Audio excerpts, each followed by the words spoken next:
That is a different shot than we normally have there. That is. They're switching it up on us. It is. I wonder about those people in that building right there, because it always makes me nervous. They can see out, but we can't see in.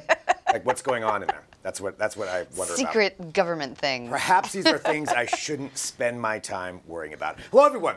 This is Digital Trends Live. This is our daily show here from Digital Trends. Thank you so much for finding us, however you did. We really appreciate it. We do broadcast live every weekday, 9 a.m. Pacific, noon Eastern, bringing you tech headlines, interviews, and we have a really great show today. There is a lot that's going on today that we're going to be covering. And since we're broadcasting live, we can take your comments and questions as we go through. So thanks for joining us, whether you're on Facebook, YouTube, Periscope, Twitch, Twitter, LinkedIn Live. We're on Apple News. We're on Dailymotion. We're on all kinds of different platforms taking your comments and questions. So drop those in there, and we will get to those as we go through the show. So let's give you a rundown of what we're going to be talking about today. So in just a little bit, I'm here in Portland, Oregon. I'm Greg Nibbler, by the way. Forgot to say that. Hi.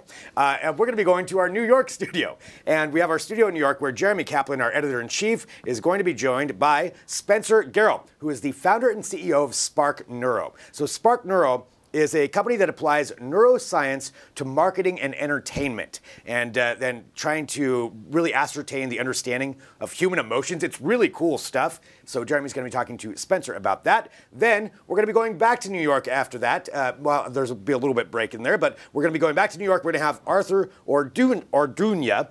Sorry, now I'm getting all tied up. I'm just so excited about the show today. Arthur Orduña, who is the Chief Innovation Officer of Avis. And he's going to be talking about ways that they are embracing a variety of technological changes. I'm going to get through this, I swear. It's going to happen today, folks.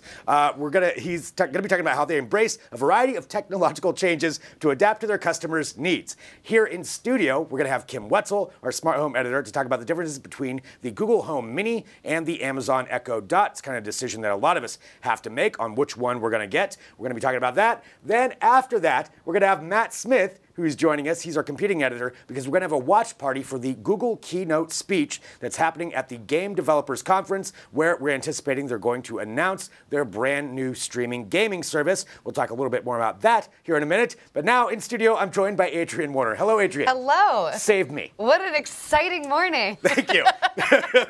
It's a lot to get through. And then I got tongue-twisted, tongue-twide. It all happened. Tongue-twide. It's all going on. On a Tuesday morning. It's a Tuesday morning. What are you going to do? Hi, everyone. We are broadcasting live. In case you didn't know it, that proved it right there. So let's go on and talk about some news. How about we do that? All right. Let's get going here through the show. Let's get rolling, because there's a lot of stuff to get through. It's going to be a really awesome day. Let's keep on going. All right. Let's talk about Apple. So it appears that, you know, with their big speech that's coming up on March 25th, they have their kind of big event where we're anticipating they're going to be unveiling their new streaming service. But before that, it sounds like we're going to get a whole bunch of hardware announcements. That's awesome. So they're upgrading, their iMacs after what sounds like 2 years of a pause time, essentially. Yeah. They're going to upgrade all of their desktop models, the 21 and a half, see, this is live, 21 and a half 4K model, and then also there's going to be a 27-inch 5K model. Yeah. And they're going to come with a whole host of graphics upgrades, 4, 6, and 8-core Intel processors. They're going to be super, super powerful. Yeah, and they're anticipated to be about 2 times faster than what they are currently. So it's a bit of an upgrade. It's not the full reboot that maybe a lot of people would like to see. As far as appearance-wise, it's not going to look that much different. No, they're still going to have the same flat screen, as you can see, that the current models have. It'll just be all internal. Yeah. So definitely some, I mean, it is an upgrade, you know, if you are an iMac fan and you want to get like something that's a little bit faster.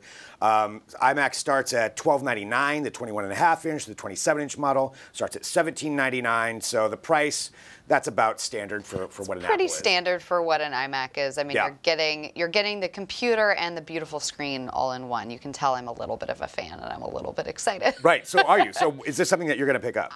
You know, I am potentially going to. I have been thinking about getting a desktop, an iMac, for a really long time, and I think that this upgrade might incentivize me to get one. Okay.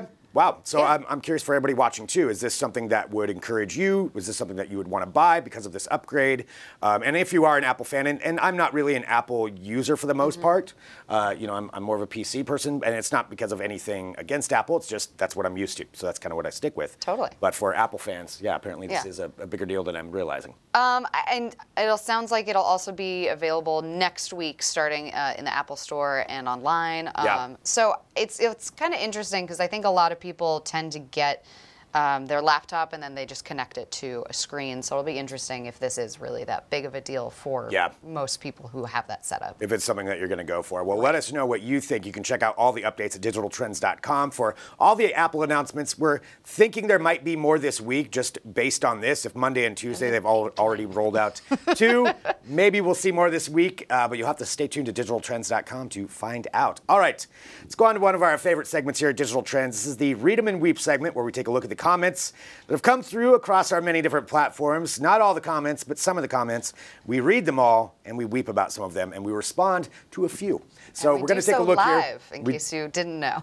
We do it live. We are live here with Digital Trends, as we are every day. So you can always drop in your live comments. These are ones that have come through across different videos and different posts that we've had over the last 24 hours or so, depending on what we're going to be talking about. So we'll be pulling those up here and responding to them as we go through. I'm taking a look here at one of the live comments. Okay, let's go to this. I do want to respond to a live comment. I'll do that here in a minute. Megan Barber. Regarding teenagers react to Windows 95, can't imagine the hardships. I forgot how much dial-up sucked, but I will always cherish hearing my mom yelling, "Get off the internet, I gotta call grandma," but only after 7 p.m. because that's when long distance was cheaper. Megan, I understand. I related, yeah. Absolutely. Yep. Get off the landline. Get off the landline. And just that sound alone, I think, it's ingrained. Yeah, it's always going to be something. And I know for other people, maybe who didn't have to experience that, they won't know what that sound is. That is really bizarre. Yeah. The future generations have no idea. There you go. That's an exact representation of what that is in case anybody wanted to know. 100% accurate replica. Just demonstrated that for you. So another thing that you're getting here with Digital Trends Live. Thank you, Megan. Thank you for your comment as we're going through. Talking about our Read 'em and Weep segment here, where we do take a look at some of the comments that come through across our many different platforms. Gary Rainbow Anarchist? I think it's just gay anarchist. Gay anarchist. Okay, gay anarchist. Yeah. Regarding never shovel your driveway again with these heated mats that go in the pavement. This is a sequence. We're going to read it dramatically. Okay. Drives to the end of driveway. Gets blocked by snow on the road. Reverses back home. Makes hot chocolate. That sounds like a wonderful day. It was. It's very descriptive. It's very, we know exactly what they're going to be up to. So, thank you. You can drive down your driveway, and then that's about as far as you're going to be able to get. I mean, it is kind of a good point. Yeah. I mean, your driveway is going to be nice, but that does nothing for the road. So, if you live in an area with snow, I don't know if this is something people will get or not. We don't get enough snow here to make it worthwhile. And when we do, everything shuts down, so it's like you kind of get off the hook. Oh, yeah. The quarter-inch of snow in Portland will shut this entire city down. So we don't really have anything that can compare to this. Sorry, we can't relate, No. Nope. It's just shut down. All right, there we go. Thank you to the gay anarchist for your comment as we go through. I prefer to call him Gary. All right. Hazim Kanani, how deepfakes will make fake news worse. The deets. Now I even feel like the presenter is fake. Oh, man. Who is presenting this one? I'm not sure. Let's find out. Was this Riley Wynn? I believe it was Riley Wynn. Yeah, well, I can guarantee this is breaking news. Yes, he is, in fact, an AI. Riley Wynn. He is? He is, I know. It's shocking news. We're breaking it to you right now. If you see him on there, don't believe it. I've been conversing with him every day. I sit right across from him. I know. Oh, my God. I know. It's the technology that you can have with all of this stuff. Actually, we're going to be talking about something along these lines here in a minute. But Azim, thank you for your comment. He is very shiny. If you've been watching this show, you know we're real. This computer would not do what we did. All right, Bob King. Regarding why embroiderers, the aviation industry, and the DoD still use floppy disks. The military still uses these devices because they aren't connected to the internet and cannot be broken into. If it ain't broke, don't fix it. Oh. Okay. There's a little bit of a conspiracy there. There is. I can definitely see usually these kinds of posts we'll bring out the very hardcore conspiracy theorists. So I want to know what Bob's thoughts on 5G are. But also, Bob may be entirely correct. He might be, exactly yeah. They might be exactly. I remember seeing something about how like either a missile launch or a nuclear site was still used floppy disks, which was really terrifying.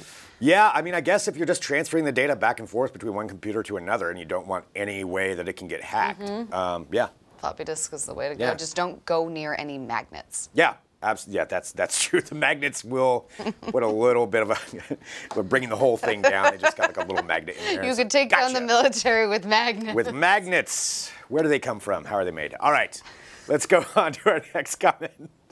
Here, as we're taking a look at Read 'em and Weep, our segment where we take a look at the comments that come through across our platforms. All right, Emilio Perez regarding the hands-on LG V50 Thin Q5G. You keep promoting these 5G phones, and pretty soon your hands and your head are going to fry. Crispy trends. All right, see, there we go. I knew there had to be a 5G comment coming. Absolutely, those are our favorites. Yeah, there's a lot of them on there. Thousands of comments about 5G that have shown up on our platforms. So Emilio, I believe, is probably referencing the fact that 5G is going to... It's going to fry us all. It's going to fry us all. I love how they think that, 4G, normal, just, can use it. Maybe it'll give you a brain tumor in the future, but like the upgrade to 5G is going to be that dramatic that that's it's just going to fry you. That's it. Frying crispy trends sounds like a delicious chicken place. Yeah. Maybe we'll talk about food. I'm a fan of crispy trends. Yeah, all right. me too. Thank you, Emilio, for your comment there for our Read 'em and Weep segment. Let's see if we've got one more, I believe, or no? Is that the end of them? That was the end of them. That's all you get. That's all you get for today. So read 'em and weep as we go through this segment, as we do every day, taking a look at the comments and questions that come through across our platforms. All right, let's go on to some other news. So I talked about this at the beginning of the show. At about 10 a.m., we're going to be rolling right in live with you for a watch party for the Google Keynote speech at the Game Developers Conference. So that's happening at 10 a.m. Pacific today, right at the end of this show. So we're going to stick with you. We're going to watch right through that. A couple of things have come out, though. Yeah, absolutely. So there's been a lot of rumors around whether or not Google is going to reveal a console at this conference. Yeah. However, today at the San Francisco Moscone Center, where the conference is taking place, Google revealed its giant S. Yes, an S logo. So we've anticipated that it's going to be called Stream. I mean, they haven't really made a secret of that, and that their whole goal is to have streaming gaming and make their own streaming gaming platform. Whether that does involve a console or not, we don't know. But we did get some more rumors about what they may be aiming for with this Google Stream service. Yeah, it sounds like there's going to be a bunch of different features with the Google Streaming, including things like YouTube integration, buying a game directly from an advertisement or directly through a Twitch stream. Yeah. All kinds of really interesting features that they're going to delve into potentially. It has been beta tested for a little bit now, the streaming service, but we're going to actually get to tell like what the full breadth of I mean, and bringing it to across a whole bunch of different platforms like that is, it's an interesting concept. It's a gamble, I think. Google's long wanted to get into this gaming side of things. I mean, there's so much money to be made on it, quite honestly. Absolutely. And if you can make a game that really does work across any platform, and you can jump right back into wherever you were and get the same quality, that's a pretty big deal. Yeah, absolutely. It just allows people to play really high-end games without buying really, really expensive hardware to go alongside it. So that kind of, it creates a more accessibility for people. Right. One of the things, and so a lot of these rumors are coming from Kotaku, which is a website that often gets a lot of gaming rumors and gaming information, and they usually get it correct, it seems like. So what they also said is Google's basically trying to go from, right now there's tens of millions of people that play games on consoles. They want to get to the hundreds of millions of people who are across all these different devices, because you can just access that many people, and the cost of entry would be, if you didn't have a console, I mean, it's just right there. It would just be, your internet. Connection. Yeah, buy the game, subscription. So yeah, we'll see what happens, again, we're going to find out at 10 a.m. We'll be carrying that live here with you for the Google Keynote speech.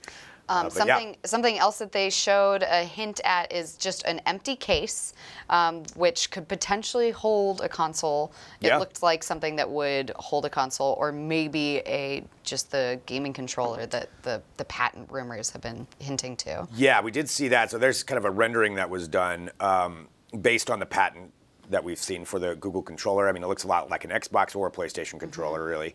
And like a baby of the two. Yeah, if they had a child, this is what it would look like.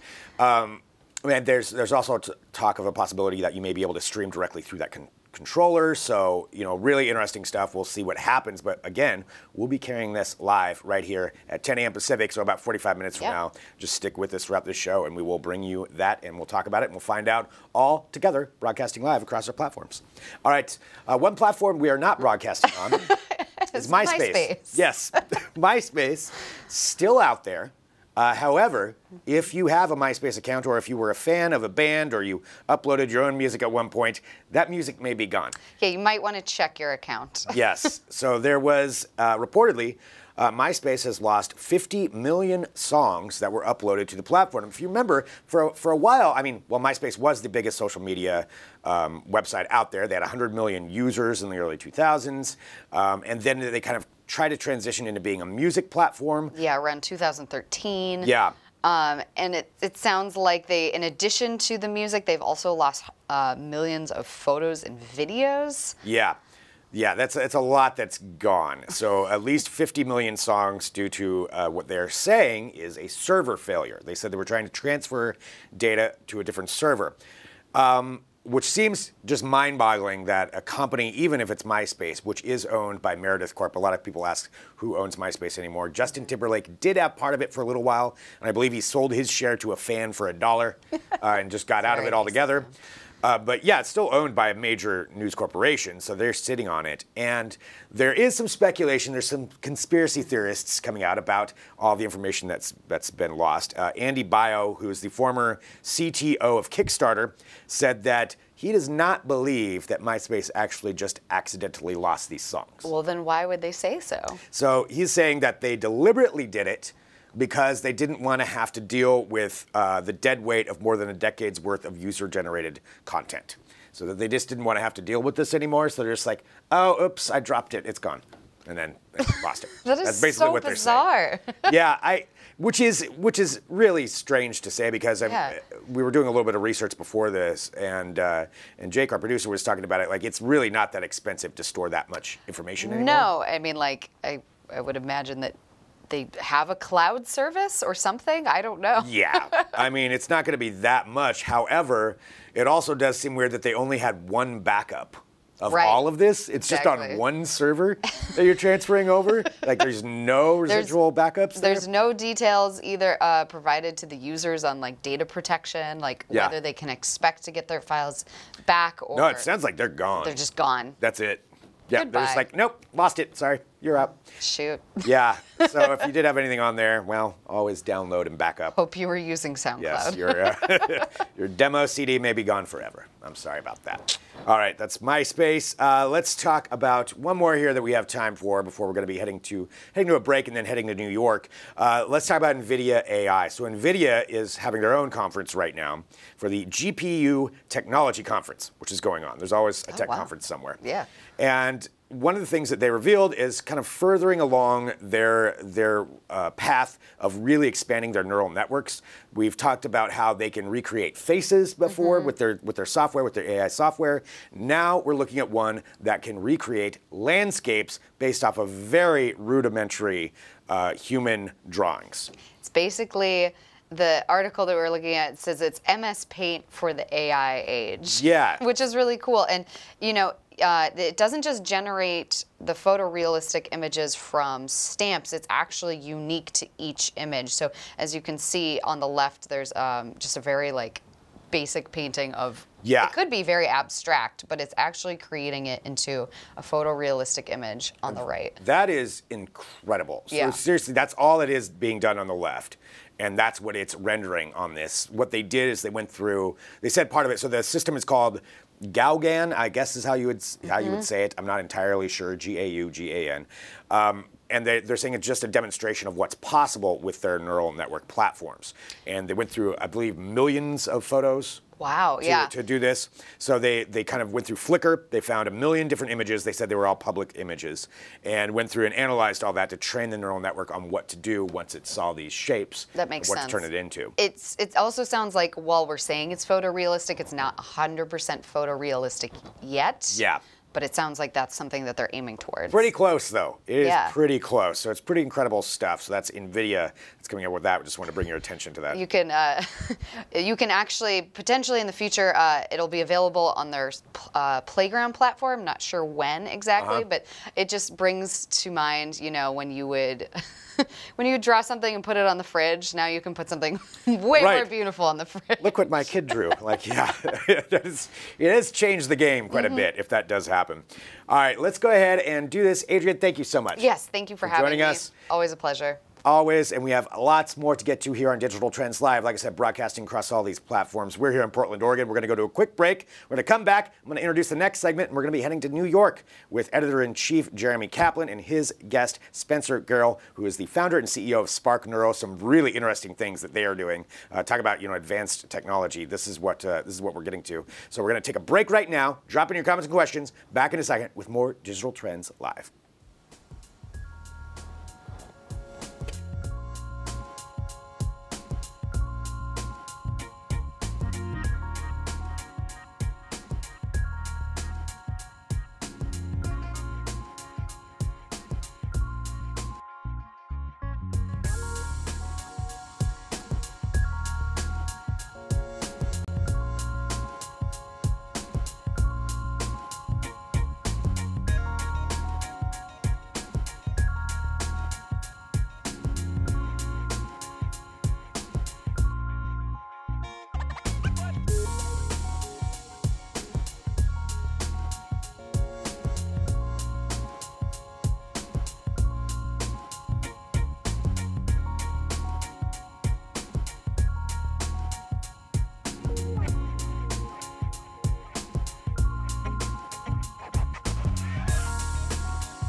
Welcome back to Digital Trends Live. Thank you, everyone, for joining us wherever you're finding us. You can drop in your comments and questions. We're live every day, 9 a.m. Pacific, noon Eastern, bringing you tech headlines and interviews. I'm Greg Nibbler here in Portland, Oregon, and right now we're going to be heading to New York. We're going to be joined by our editor-in-chief, Jeremy Kaplan, who is standing by with Spencer Garrell, the CEO and founder of Spark Neuro. Very excited to talk about this. Hello, New York. Good morning, Greg, and thank you for introducing us. And thank you for being you. You're amazing. Keep doing what you're doing. I'm Jeremy Kaplan, editor-in-chief. I'm here with Spencer Garrell. Garrell or Gerald? Gerald. Gerald. You got it. Very much. Spark Neuro, you guys do some fascinating stuff. I'll let you do the intro because you were explaining it to me before and you did a great job of it. Tell us what you guys do. Absolutely. What Spark Neuro does is we measure people's engagement in content. But we don't do it through traditional means. We do it by tapping right into the source, tapping into your nervous system. So when we're looking at an ad and how it performs, a movie trailer, a television show, a movie, we're measuring by looking at brain activity and other measures of your nervous system. What is exciting you? What is boring you? When are you paying attention? When are you not? And we're applying that technology to really optimize content as well as a variety of other applications. So traditionally we've had things like focus groups where people have just said, oh, that was a really neat commercial, or I really liked that movie a lot. But you're telling us maybe those weren't the best ways of getting information? Absolutely correct. So people aren't really conscious of their emotions in real time. And if you show me a 30-second ad and gather me in a room of 12 people and ask me to talk for an hour and a half about how the ad was, we're not really getting an unfiltered response, and we're not getting the level of granularity or accuracy to know, how do you really optimize this? Is it really working? And so rather than listening to what people say, we can really start to understand truly what they're feeling in those moments in real time. One of the things I love is when you get reporters stationed outside of a big movie release when it's just come out, and it's like the midnight showing, and everyone comes running out, and they're all like, "Did you like it? Did you like it?" Everyone says, "Oh my God, it was amazing! It was the best thing ever." But that's probably not the most accurate view of their opinions on the film. You're saying it's even worse than that. Like, to this day, the primary way of measuring a movie screening is they pack a theater of 300 people, right? Everybody watches the movie. It still needs editing. They know that. They're probably going to do a few screenings of it. And the movie's over, and they give everyone an exit survey. It's literally a paper survey with about 25 questions on it. Oh, gosh. And people check off their different check boxes. And then somehow the director and the producer need to figure out, well, what do we cut out? What do we keep? What do we play up? Does the ending work? Based on people's self-reported survey. And 50 attempts running this up and down stairs to figure out how to create an amalgam of that data. There has to be a better way. So tell me about the technology that you guys use, neuroscience. Absolutely. So we use a variety of different tools. Any one tool has its strengths and weaknesses. Okay. The most important tool that is in our tech package is EEG, electroencephalography. Okay. So no form of data is more rich than what's actually coming straight from your brain. And so an EEG it's a device that you wear on your head, and we're picking up the electricity that's being emitted from your brain through your scalp in different frequencies and amplitudes, and we're analyzing through complex algorithms what that brain activity is telling us about your engagement. And then we mix in a bunch of other technologies in order to even gain more accuracy. So this isn't not the kind of outfit that you would wear to the theater. You're probably doing focus groups just with in a much more controlled setting. At the moment, most of our studies are in a more controlled setting because we need to make sure that we have the internal validity of a good, repeatable study. Makes sense. However, we have done very naturalistic settings as well. Right? We've done stuff at a Super Bowl party. We've done full movies in a theater. We're in the process of constructing the first neuro theater, where you would have, instead of 300 people with a paper survey, you would have people all hooked up to the gear. Wow. And we could see in real time as attention is waxing and waning, as you may think of it. Well, that's fascinating. That just makes a lot of sense too. The first test screener done in an environment like that, you get much more accurate results. Yeah, and frankly, there's always a trade-off between internal validity and external validity, right? Like, if we want great internal validity, let's minimize every variable. But on the other hand, if we want to actually understand what is it like to watch it in a theater with a group of people, then we want to measure in that environment as well. So any experiment we design, we have to really weigh those options. So are there some broad themes you guys have teased out about what makes for great content? Does it have to be, is it visually stimulating, lots of explosions and fast cuts? Is that what makes for great content? Or is it things that really engage our brains, a mixture of all of these things?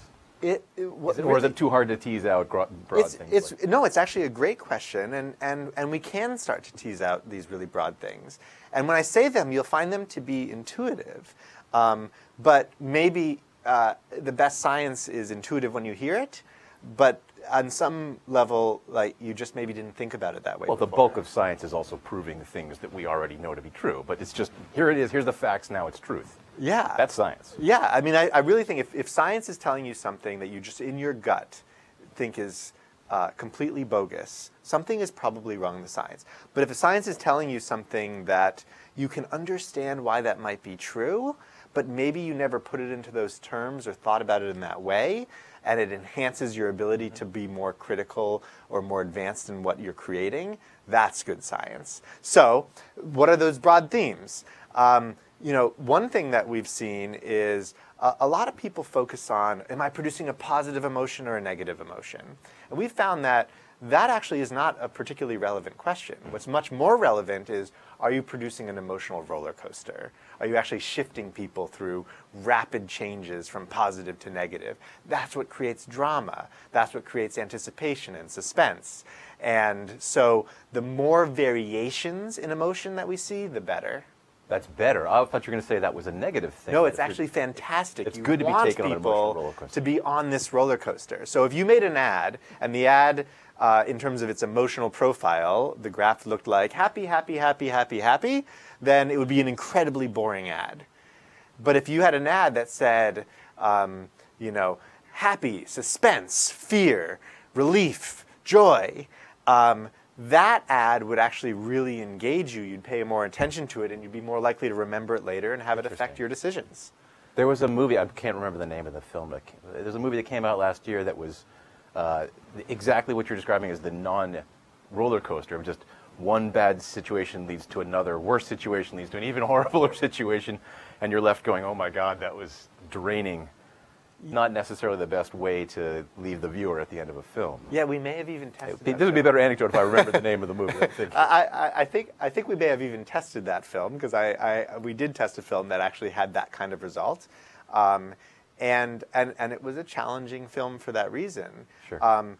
And the same applies, like, when you watch an action movie and it's like pure action all the time, that may be the very same movie that you're likely to fall asleep in, even if you're a real action aficionado. Whereas if you're watching something like Deadpool, which has humor mixed into it, it's got a mix of like great action scenes, but also other ranges of storytelling and emotional roller coaster, that's more likely to keep you engaged. So really the complex mixing of emotion is one thing that we've seen to be very successful.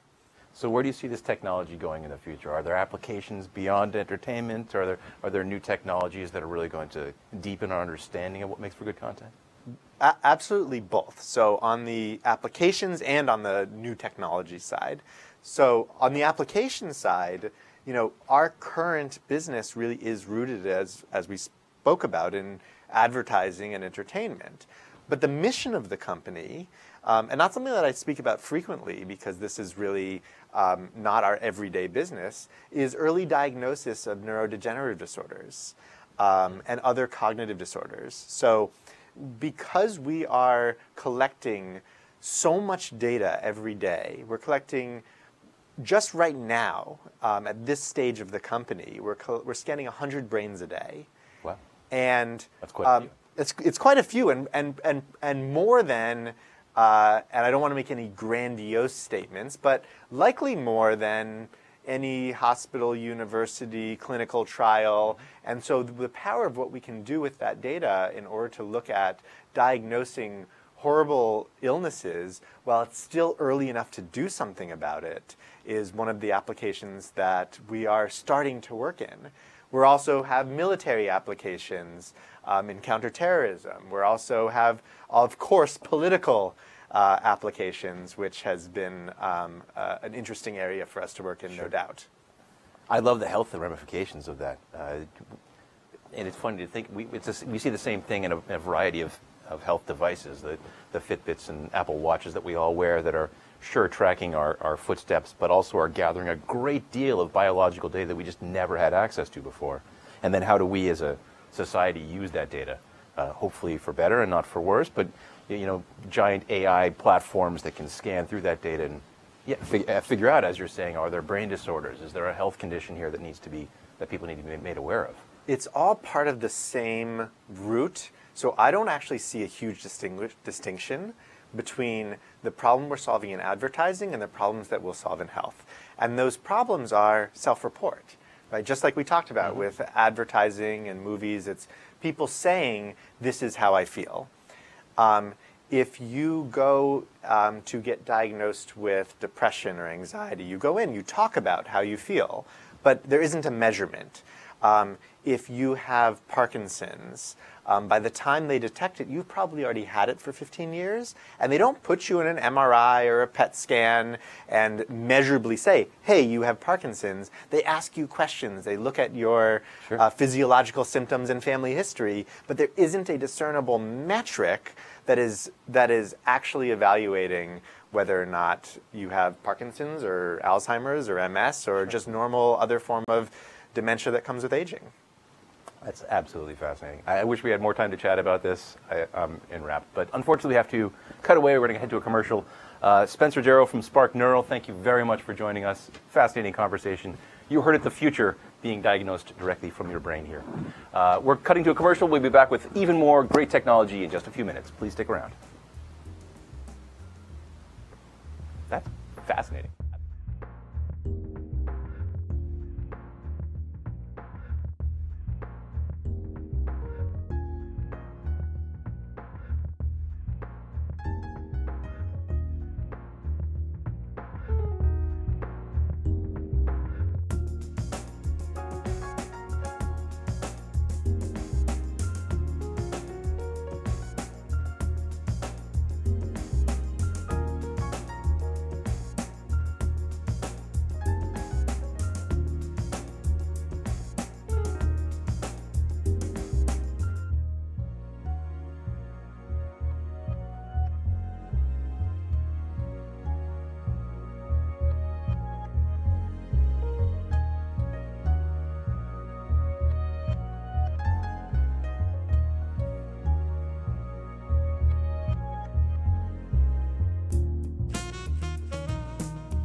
Hello and welcome back to Digital Trends Live. Thanks everyone for joining us. Of course, we start broadcasting every weekday, 9 a.m. Pacific, noon Eastern, bringing you tech headlines and interviews throughout the show. And I'm Greg Nibbler, joined now by our smart home editor, Kim Wetzel. Hello, Kim. Hi, how are you? Doing well. We're going to be talking about something that I feel like a lot of people are debating at home right now.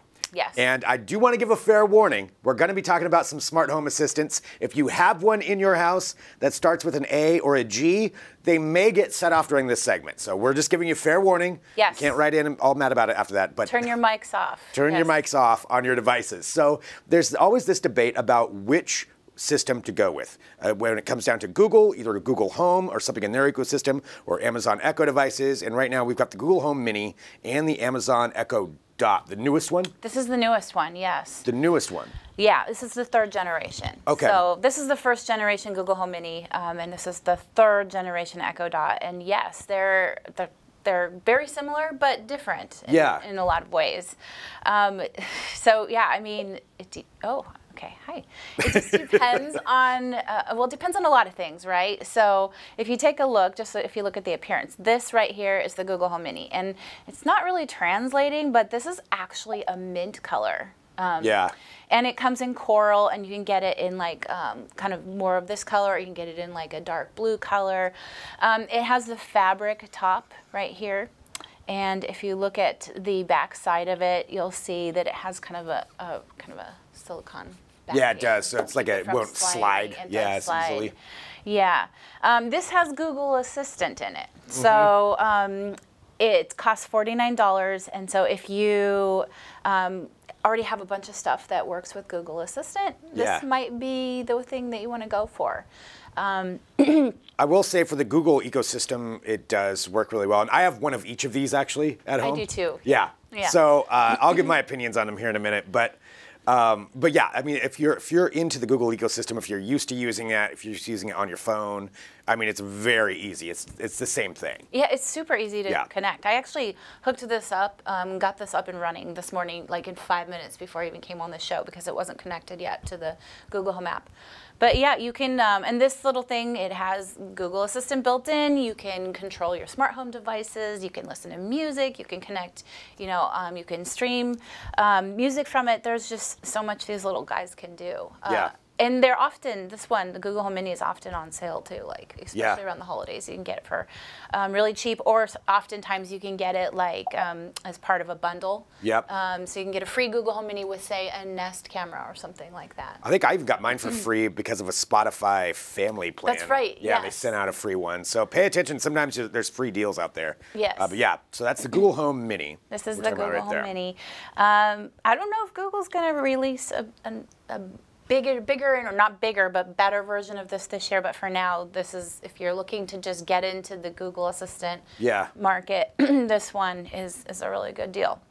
And over here we have the Echo Dot. It's a little heavier. Do you want to feel them? Like, well, you already know. You have actually, both. my Echo Dot is not this newest one, now that I think about it. Yeah. Okay. Yeah, it is definitely heavier. It's heavier, and it sounds a lot better. So if you don't have these connected to another speaker via Bluetooth or however, this one, and if you're interested or curious about the sound and you don't have an investment in either of the assistants, the Echo Dot is the way to go because it sounds significantly better. We can't play music right now for you, but just trust us. Check out our video, because we do play a little bit of the music on the video we have on YouTube, and it just sounds better. So sound-wise, definitely Echo Dot 3 would be the way to go in comparison to these two. Yeah, and they're the same price. This one's like $50. I would say, okay, yeah, so same price, which is probably right. I mean, they're probably going to stay the same price for a while, I would say. Yeah, I should also say this is also always on sale too. And over Christmas, I bought like a couple of video cameras for a gift and got these for free. I'm like, oh my goodness, they're just giving these away. What are some other things that are some differences between the two? Other than appearance, we've got sound quality. Echo wins on that. Yeah, this one's a little heavier. I can just say, okay, Google, what's the weather forecast? Today in Portland, it'll be cloudy with a forecasted high of 67 and a low of 49. So you can hear that's the voice. If you have an Android phone, you've heard that voice before. Absolutely. It's the same voice. If I ask Alexa, the voice is a little different. Alexa, what's the weather forecast? Right now in Portland, it's 55 degrees Fahrenheit with mostly sunny skies. Today's forecast has partly sunny weather, with a high of 71 degrees and a low of 47 degrees. Okay, so slightly different. Yeah, it's a little bit more robotic. Yes, I would say. People have said that Google Assistant has more of a natural sounding voice, and Alexa is slightly more robotic. I am seeing one comment come through here. Raymond just said the Dot has controls on top. That's kind of cool. Yes. The Google Home does have controls. You just can't see them. Yeah, and you can also say, okay, Google, volume 4. Yeah. And it adjusts the volume for that. But this does have like a quick tap, like mic, let me see if I can there we go. Mic on, off, yeah. And the volume controls on the top there. You'll see that. Yeah, definitely. You can change Google. Did you know you can change Google Assistant's voice to a man? I did. I changed it just because to juxtaposition between Alexa. Okay. Yeah. Oh, yeah. So you can, I can totally see that. Yep. So you'd have to go into the app and change the voice, but you can't do that for, here, I'm going to turn. Alexa just has one voice. Yeah, and it's just female. Yeah. So you can change the wake word, though, for the Echo Dot. So if you have somebody at home who is named Alexa, which I feel so sorry for these people. I know. In this day and age, you can change the wake word so that you're, when you say the Alexa, you aren't necessarily like, calling to your wife and the voice assistant here. Yeah, so that's good. So you can change that part. Google, you cannot, I don't believe. I think it's either Hey Google or Okay Google. Yes, I believe you're right. Yes. It could be a lot of things. No, there we go. I think I just set everybody's off right now. I just saw Raymond. Oh, great. She set off my phone, Google. Oh, sorry. So, I mean, we warned. We warned you guys. Yes, but yeah, so between these two, we've got the differences in, obviously, appearance. We've got the difference in sound. The Echo has the higher sound, or better sound. And then we've got the different control functions, the different wake words. What are some other differences or similarities, like, for you? There are a lot more smart home devices that are compatible with Alexa. Okay. So essentially, there's everything.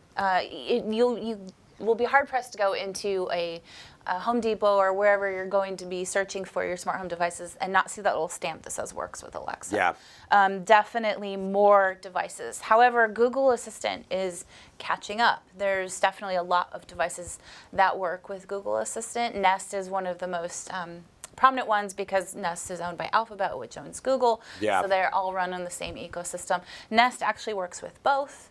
And so in terms of if you're looking for, to build an ecosystem, you might want to double check to see what your devices are, who or what, however you want to call the voice assistant. Whatever you're using at home already. What you're using at home already to get them to work. Like I have lights, I have my lock, I have several cameras.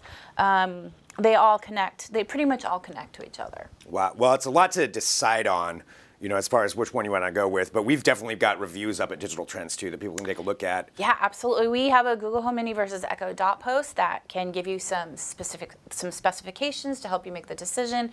We've also got a full review on both devices as well to inform you if you're still on the fence or not sure what to do. Still trying to decide which team to choose. Yes. I chose Alexa, both.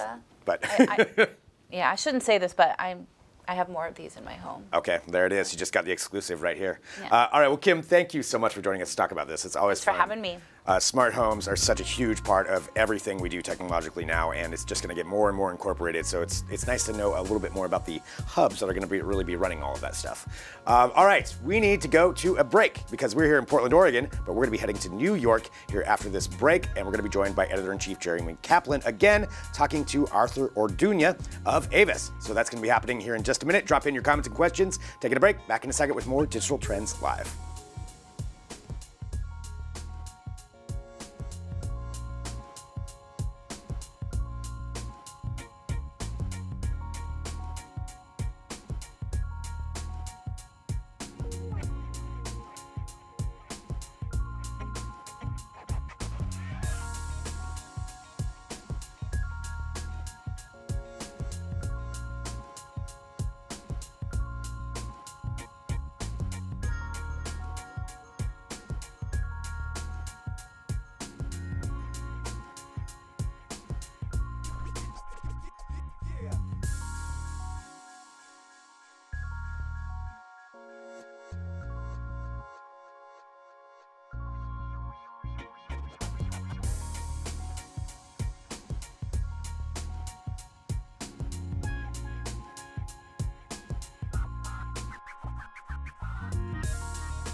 Welcome back to Digital Trends Live. Thanks, everyone, for joining us.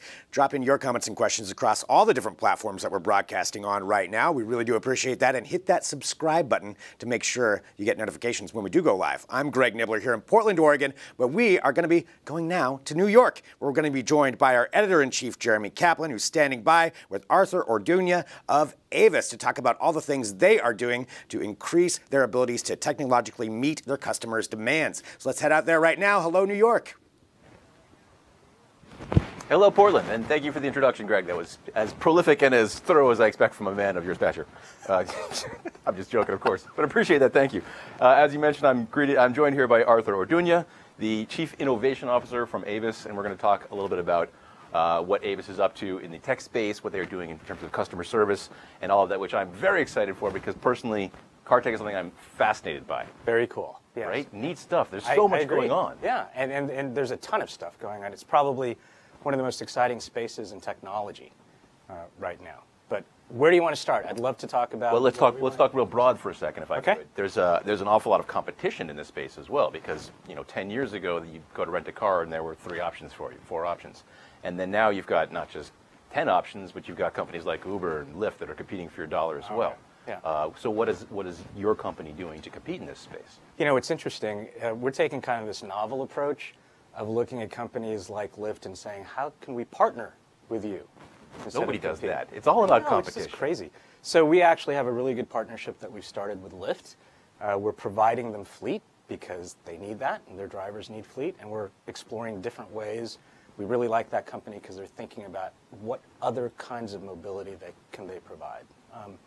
And you're right that there's different and more ways that people want to consume mobility. Mm-hmm. So we find that we've got really good brands. We have a lot of experience. We have lots and lots of assets out there that can help early stage companies also do things, which is why one of the first partners that we have, and you were talking about CarTech, is Waymo. So they're the alphabet that is arguably the tech leader in self-driving cars or autonomous vehicles. And we've been partners with them now for over 1.5 years. Okay. Yeah. So that's cool. Yeah, that's really cool. What do you make of that whole movement? Do you think autonomous cars are going to take? Is it certain niches that we're going to see autonomous cars first? That's wise of you. I think that AV cars are definitely a where and a when, not an if. Okay. Right. But I think to your point, we'll probably see AV vehicles. Because we're talking buses and trucks as well, and vans. Of course. Where it makes the most sense and where things have been mapped the most closely, right? Those are kind of the lessons we're learning from Waymo as a partner. Where have we mapped things the most closely? Wherever Waymo has been. Fair enough, okay. No, but for example, we're working with Waymo right now in Phoenix, right? Where they have been doing a lot of their commercial piloting as well, and we announced that we'll be doing that with them too. Okay. And obviously their home state in Northern California, the country of California. So they've been expanding and they've been looking and exploring in other states, but we'll leave it to them to talk about that. Yeah. But yeah, you know, in order to build that hive brain, they need to do a lot of driving. Yeah. And it is a lot about location. I mean, one of the first things I think people think of when they think autonomous cars is, well, it'll be really challenging to drive in a big city like Los Angeles or New York. And well, yeah, duh. Of course it's going to be. Yeah. Which is why that's probably not the first place that we're going to see autonomous cars. They'll be in the countryside or in a smaller city or a more urban, more rural location. That's exactly right. And where we fit into this is we're getting an early lead on understanding how do you deal with them? How do you manage them? Mm-hmm. How do you store them? How do you actually maintain, these cars? And then how do you begin to introduce customers in different ways to them, right? Because if you fast forward to that kind of midterm future, here are all these cool AV fleets going around. It reduces the need potentially for you to even own a second car, mm-hmm. maybe a first. Well, who manages those fleets? Who, in fact, may partially own those fleets? So that's what we're getting the jump on. So. Yeah, and then when you get into a car for the first time, we were talking about this just a second ago. One of the big trends that I saw at CES this year was this whole concept of personalization around a car. The idea being that with new types of sensors, biometric sensors, video cameras, et cetera, it's easy for an advanced enough system to detect who exactly has gotten into the car. And this makes a lot more sense, not for the car that you personally own or drive on a regular basis, but for the car that you've rented or that's picked you up on a trip to the airport or whatnot. Yeah, that's a really important trend and something that we want to focus on, and we're starting to do a bit of piloting on. This whole idea of personalization or customizing your journey. Exactly. Right? So what's important about that, I think, is that we're trying to do it tied to that individual customer and put it across multiple makes and models of cars, because we buy a lot of cars. So it may not be your car at home, but to your point, oh, here's the music that I'm used to, or oh, this seat strangely feels like it's in the right place. Yeah. Just the little things that we can do to make you feel more familiar and a little less nervous on a trip. Well, especially if you've rented enough with a company like Avis and you've already entered in your home location or the Starbucks you like to stop in on the way home, and then you don't have to fumble around with the navigation system. It's just you can get into the car and it knows exactly where you want to go. So you can even extend that out in a different way. We're doing a pilot, for example, in Kansas City, the world famous home of barbecue It's the only, well, anyway. What we're doing there is we're working with the city itself and the Convention and Visitors Bureau, because that's where we have an entirely, our fleet there of about 5,000 vehicles is entirely connected, right? And our customers are connected too in terms of their mobile app. So we've geofenced a list of different attractions and restaurants and clubs that we were given by the Convention and Visitors Bureau. Sure. So that when an Avis customer first lands in Kansas City, they'll get a little message even from the mayor, and then when they're driving the rental car, they will get notifications if they've broken a geofence that says, "Hey, you're really close, or you're 2 miles away from the Negro Baseball League Museum. Are you interested? If you want some more info or a discount, we can go there and you can do that." Oh, that's so there's one element that you talked about of personalizing the car. There's another about customizing your journey too, and that's where connecting the car, connecting the customer, and then connecting with the city or the environment. That's cool. That's what we're really pushing. And that makes for a great customer experience too. And if a customer is like, "Wow, I was introduced to something I didn't know about. I had a great time with that." That's the kind of thing that brings someone back. I hope so. That's a good idea. That's the intent, I think, of really focusing first and foremost. You're absolutely right on the journey itself, right? And when we want to, we were talking about this before. The way that we would compete, right, with those few who really are competitors, because I think we consider most of the world as potential partners. But those few who really are competitors, you're not going to win by just going on a price war. You're going to win through user experience. You're absolutely right. You're going to win through someone saying, "I actually want to rent a car. That was cool." We already have that with one of our brands, I think strongly, which is Zipcar. Yeah. So I don't know if you're a Zipcar member, but we have such incredible loyalty. I've tried it out, and I know people that are huge fans. Yeah. So that's the other thing, back to your question about what else can we do with all of these new mobility trends. Let's implement some. We're running a little bit short on time, but you're a tech guy, I'm a tech guy. I wanted to throw a question at you. Sure. One of the other big things we heard a lot about at CES was 5G. And I've heard a lot about 5G and how it connects into cars of the future, and apparently it powers everything, like some giant gooey chocolate sauce. That's amazing. Is that fair? That's fair. Look, I think there's a ton of hype right now in 5G, and I won't wade into that. I used to be a broadband guy a long time ago, but I would say this: our connected fleet, because we're committed to having our entire global fleet connected by 2020, and 5G is a global technology. Absolutely. Standard. I believe there's a lot of promise in 5G. My connected fleet is essentially a bunch of rolling IP addresses, right? And there is a lot of data to be communicated both in real time, bursty, as well as actual steady state, right? There's the communication for the car itself, which can be about the car systems. But I actually think that where 5G is going to come into play, and that's being handled today by machine-to-machine networks anyway, right? Where I think 5G and our connected car and connected customer journey comes in is think about incredible video experiences at the local level in the back for the kids, right?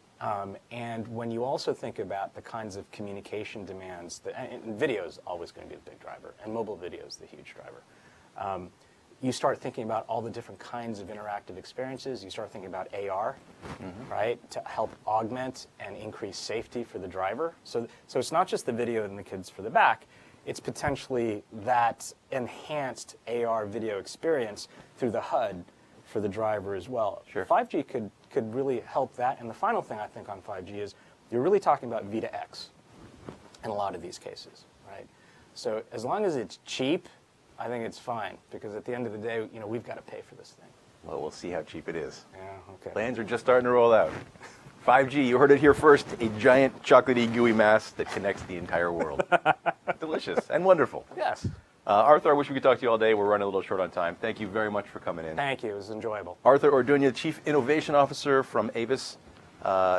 Great conversation. Thanks. Greg, I believe you've got a little bit more you wanted to share with us, so You indeed. Heading back over to you in the Portland studio. Thanks again. All right. Thanks a lot, Jeremy Kaplan, the always dapper Jeremy, joining us there from our New York studio for those interviews. We have more coming up, though. We're going to continue on broadcasting because we're going to bring you live the Google Keynote speech from the Game Developers Conference in San Francisco. We're going to watch it together. We're going to find out what they're going to announce. I know it's going to be something about their streaming game system, but we don't know exactly what's going to happen, so we're all going to find out together. I do want to say thank you for earlier in the show for Adrian Warner for joining us, of course, over there in New York before that, when we were talking to Spencer Gerald from Spark Neuro. Very fascinating stuff. We had Kim Wetzel in here talking about smart homes and picking between the Google Home Mini and the Echo Dot 3, making those decisions. And we have lots coming up tomorrow, but we're going to take a quick break right now. I've got Matt Smith, our computing editor, who's going to be joining us here live to watch this Google Keynote speech together. So we're really excited to find out what's going to happen. Drop in your comments and questions. We'll be doing the same.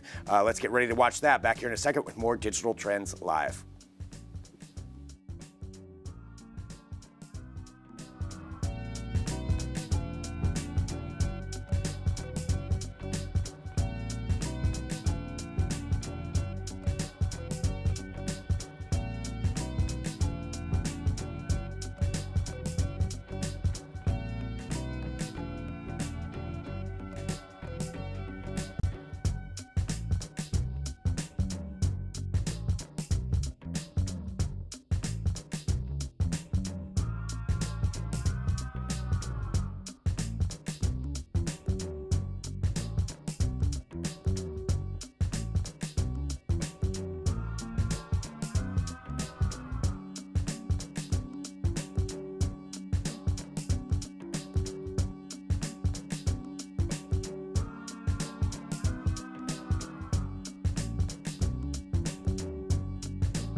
Welcome back to Digital Trends Live. Thanks everyone for joining us wherever you're watching. You know what's happening right now because we are going to have a watch party with you to watch the Google Keynote speech at the Game Developers Conference, which is going to be happening momentarily. I'm Greg Nibbler, joined by Matt Smith. Hello, Internet. Hello. Matt's general greeting that we always get. Hello, Internet, indeed. So we're broadcasting on a lot of different platforms, and as soon as this goes live, you just stick right here. We'll be showing it as we go through. But Matt, what are you expecting out of this? I'm expecting some sort of Google streaming game service. Yeah. Which is what we've heard a lot about. I mean, they haven't really made a big secret that that's what they're going for. Yeah. But I think the specifics are kind of interesting. Yeah, I mean, technically they already have a streaming game service because you can use Project Stream to play Assassin's Creed Odyssey. That's true. Yeah. That's been, I think that went live in like December or something. I did an article about that, did a little testing about that. But this is probably going to be something a lot more expansive. So maybe a lot more games available. Maybe there'll be some kind of specific controller. Yeah, we did see, and we talked about this earlier in the show too, there's some patents that have come out for the controllers. As we're going to get this going here live here in just a second, there's Felicia, our gaming editor, talking about this, getting ready to watch this stream once it does go live. So we'll have it carried right here, and we'll listen to what they say. But yeah, the potential of maybe their own gaming controller, which we've seen the patents, we've seen some renderings. The idea that their goal is to have to be able to stream the games across all different platforms? Yeah. The idea, I think, is that they would probably be able to stream the games either to Chromecast or maybe just to anything with a Chrome browser. I think that's probably what we're going to see. We're probably not going to see it on consoles. Okay, there is something, looks like we're going live right now. So we're going to go ahead and showcase this. It looks like the conference is starting. So we're going to pull that up right now so you can actually watch that with us. And let's take a listen and see if anything's happening. I don't think, I'm not getting a lot of sound coming through it. Looks like just general opening gaming trailer here. Yeah.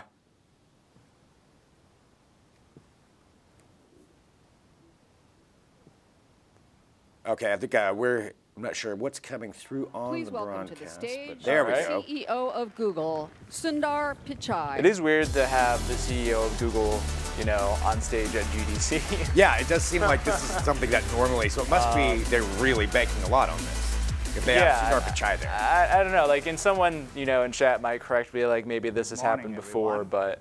It's great to be here. Thank you all for joining us. I suppose I should start out with a confession. I'm actually not a big gamer, though I do play FIFA 19 quite a bit and really enjoy how immersive it is. I also play Ashes cricket quite a bit.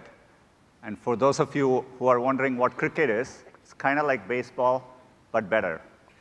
He plays cricket video games. Another little-known fact is that Google makes arguably the most played game on the internet today. It's the Dino Chrome game, mostly played when there's no internet connection. I'm not going to talk to you about the high-quality graphics and sophistication you all are used to, but it does have a lot of players, and I've probably logged more hours than I care to admit. While I'm not a big gamer, I do have the privilege of working at a company and leading a company full of people who love to solve hard computer science problems. For many Googlers, their journey with computers started with games. Games have inspired many generations of people to pursue careers in tech. And through that process, they build resourcefulness, creativity, and collaboration, all qualities that are key to solving hard problems. And within Google and Alphabet, games play a big part in developing our own technology. The best example I can think of is how we are making progress on AI. DeepMind's AlphaZero uses self-play to learn from scratch and master games like chess, shogi, and Go. It's an important step towards creating a flexible, general-purpose system the DeepMind stuff has been pretty that can learn to solve many foundational problems. Also plays StarCraft 2, I believe. More recently, AlphaStar became the first AI to defeat a top professional player at StarCraft 2. Yeah, see? Using a deep neural network trained directly from raw game data. Increasingly, games are helping AIs learn to tackle real-world challenges. Even beyond DeepMind, another great example we have is Waymo, where we use simulations in gaming-like environments to test things that aren't actually possible or safe at scale in the real world. In fact, Waymo has driven more than 5 billion hours in simulations of edge case scenarios that vehicles wouldn't normally encounter. And we use it, we learn from it, and actually improve the systems that we'll be deploying in the real world. Perhaps the biggest impact of gaming is how it pushes us to make big leaps in computing and networking power, higher fidelity graphics, and the infrastructure that supports it all. All of you are pushing computing and technology forward, and I find that really exciting. At Google, we've always believed that technology should adapt to people, not the other way around. We've been building towards this vision for some time. For example, when we launched Chrome a decade ago, we envisioned that it could be a modern platform for web applications and bring the power of web to everyone, including use cases that seemed impossible at that time, like high-quality games. Finally, we are making progress towards that goal. In fact, over the past 2 years, that didn't go very well. we've been hard at work on game streaming playing technology. games in Chrome on a And Chromebook. Last fall, we launched our first not the public best test thing in with the world. Project. As some of you guessed, a technical test wasn't the whole view of our ambition. It was probably the worst kept secret in the industry. internally, we were actually testing our ability to stream high-fidelity graphics over a low-latency network. We learned that we could bring a AAA game to any device with a Chrome browser and an internet connection, using the best of Google to create a powerful game platform. And when we say best of Google, it always starts with our cloud and networking infrastructure. Our custom server hardware and data centers can bring more computing power to more people on planet Earth than anyone else. Today, we are in 19 regions and in over 200 countries and territories, connected by hundreds of thousands of miles of fiber optic cables. The best of Google also includes our open platforms that allow you to reach billions of people. With Google, your games will be immediately discoverable by over 2 billion people on a Chrome browser, Chromebooks, Chromecast, Pixel devices. 2 billion and we people. have plans to support more browsers and platforms over time. A lot of people use Chrome. Yeah. That's in addition to all the people playing and watching games across YouTube and Google It's by Play. far the most dominant browser. And when we build these ecosystems, we always take the approach that we only succeed when our partners do. Collectively, our partners across web, Google Play, and YouTube have earned more than $110 billion over the past 4 years alone, and we are committed to this approach here as well. So now we are focused on our next big effort, which is to build a game platform for everyone. It's a bold And when we say for everyone, we really mean it. It's one of our most cherished values as a company. Everyone. Be it Android or Chrome who has good or internet. AI, yeah, good internet, and we you are don't use dead Apple. serious about making technology accessible for everyone. Yeah, you can use Chrome on Apple, But if you think about games, there are a lot of barriers for users to play high-end games. Beautiful graphics really need high-end consoles or PCs. And games don't have instant access. Think about the way the web works. You can easily share a link, and it works seamlessly. We want games to feel that way, too. Instantly enjoyable with access for everyone. I think we can change the game by bringing together the power and creativity of the entire community. People who love to play games, people who love to watch games, and people who love to build games. That means all of you. We are really excited to work with you. We want to build a platform. We want you to show us what's possible. And together, I think we can create a new games experience, powered by Best of Google and built for everyone. Let's take a look. From the beginning of time, games have brought us together. Players and spectators. Oh boy, now we get the By deep, the meaningful trailer. The hundreds. This is it. This is very Google. Those are games. We built stadiums, places to gather around every kind of spectacle. Glory, tragedy, pageantry, community, rivalry, and wonder. Until every city, town, and village had a place where anyone could play. Thousands of years in, our games have changed. But our need to come together remains. Wow. This new era of gaming needs a new place to go. I got the feels what right you'd expect. now. Yeah, I know. I don't think this is really bringing the One feels. place Yeah. where anything you dream can be built.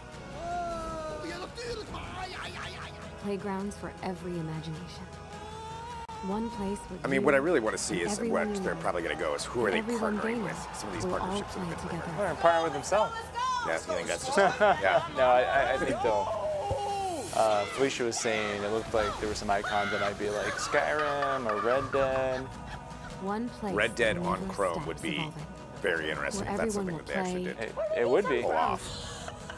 That would be I hope big. I'm not hyping it up too much. Well, that's up to Google to either deliver or not. I mean, they got Assassin's Creed already, so they have at least an in with Ubisoft, so they could see like Ubisoft stuff. Yeah. Like Far Cry, for instance. Oh, Yeah, is that a true. controller? Do you see that? Oh, is that what it was? One place for all It the looked a ways lot we like a play. Switch Pro controller, but it wasn't. This is Stadia. Stadia. Okay. Gather Interesting name. There's the name of it. So we saw that S logo before, Stadia. Where do I get my prescription for Stadia? Is that something my doctor can provide for me? Welcome to Stadia. We are so excited by this. To do this well, it's important that we have the right people working on this, experts with deep history and heritage in games.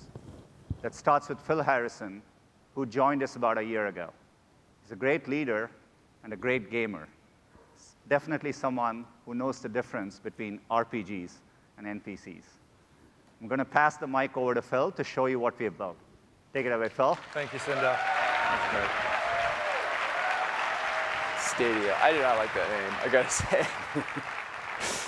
Thank you, Sundar. It's so such Google. a pleasure to be here today, and thank you for joining us at GDC as we finally get to share Google's vision for the future of games, where the worlds of watching and playing games converge into a new generation game platform purpose-built for the 21st century, powered by the best of Google. Our vision for Stadia is simple: one place for all the ways we play. It's focused on gamers, inspired by developers, and amplified by YouTube creators.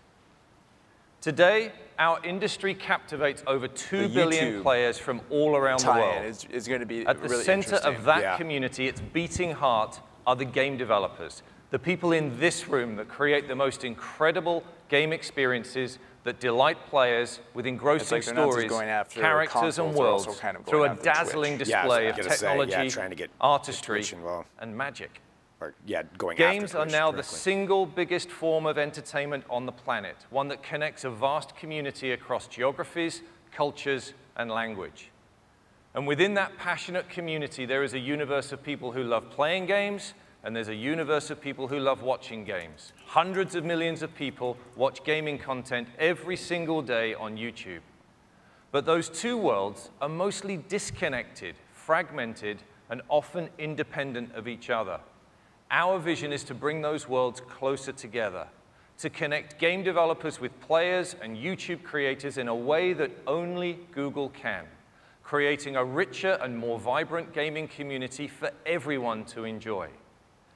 Through the power of our data centers, the extraordinary reach and community of YouTube, and our investments in the fundamental technologies that are the foundations of the open internet, we offer a truly unique opportunity to combine these worlds. We will be handing that extraordinary power of the data center over to you, the game developers, where playgrounds for every imagination can be created. Our first public test of this came in October of last year with Project Stream, where we streamed a AAA HD game at up to 1080p and 60 frames per second over the internet from Google data centers to a Chrome browser.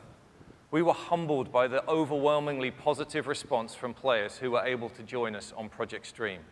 A huge thank you to those of you who participated in Project Stream and for your vital feedback. So I thought it had really nice and low also latency. To the I was amazing not people particularly at Ubisoft impressed by the for trusting graphics us quality. with the latest incarnation of their could incredible definitely game tell franchise, Assassin's Creed. There was Ubisoft has always been at the times, forefront of advancements in the games industry, and they Just have like an you incredible with track your record streaming of video, success and creativity. That you notice that. And joining us here in the audience today, I'm delighted to welcome the CEO and Ubisoft. co-founder of Ubisoft, Yves Guillemot. Thank you, Yves. So they could very easily bring out some of the Ubisoft games.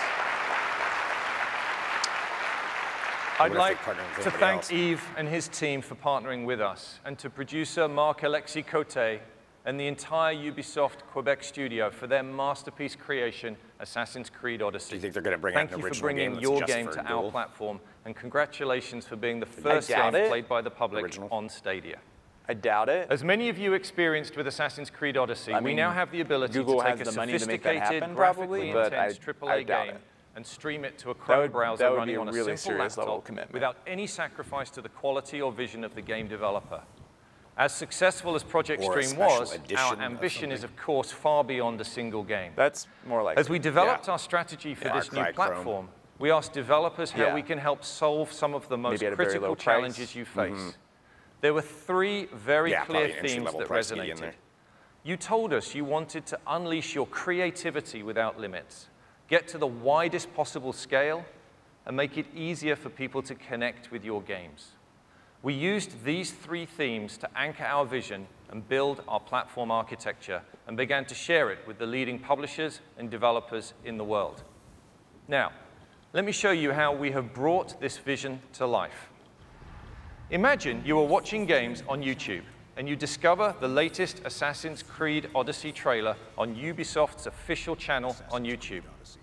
You will notice the Play Now button. By simply clicking on that button, the player is brought directly into the game in a browser in as quick as 5 seconds. Was that your experience? With no download. No, that's not how it works. You had to sign up for it. But once you were signed up, was it that with fast? No download, no patch, it was just no like playing the game on a console. Stadia Came to the offers title instant screen. access to play.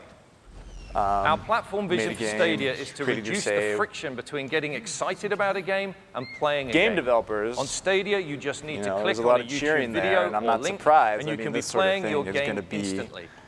Compare very that appealing to to them. today, where gamers are the idea all that too I mean, like familiar anything with that like would reduce the barrier between with Stadia, people this playing waiting game will be a thing of the past. Is going the to power be of instant great access for game is magical developers. and has already transformed the music and movie industries. And with Stadia, it is now available at the highest level of gaming. But wouldn't it be even more magical if that same game and that same instant experience could be available across any screen type in your life? A key benefit of our platform is that a single creative vision and a single code base can now be enjoyed instantly across any screen. At launch, we'll support being able to play games across desktops, oh, wow, laptops, yeah, that is on TV, tablets, and phones. Yeah, this is on Google's end. That this is new not a generation good of look gaming for is not a announcing bot. your streaming gaming platform. With Stadia, the data center is your platform. There is no console that limits the developer's creative ideas and no console that limits where gamers can play. And we're about to show this to you now. This is not a concept, it's not a test, this is real. I'd like to bring my friend Khaled to the stage to show you this working.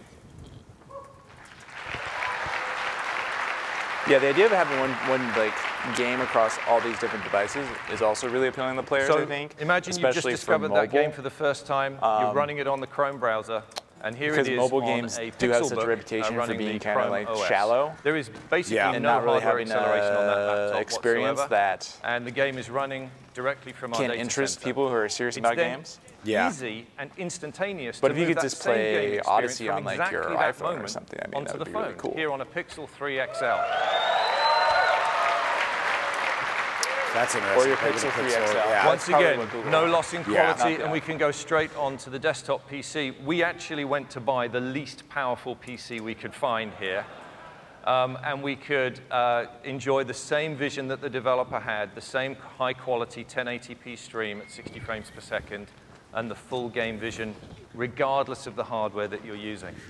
And then game it's once consoles again today have kind of seamless set to themselves go up for from this too, running because on our PC to running even on a if you tablet. can play the same In this game case, on once multiple again, systems, running the oftentimes Chrome, you can't OS on a play with Pixel other slate. people. Yeah.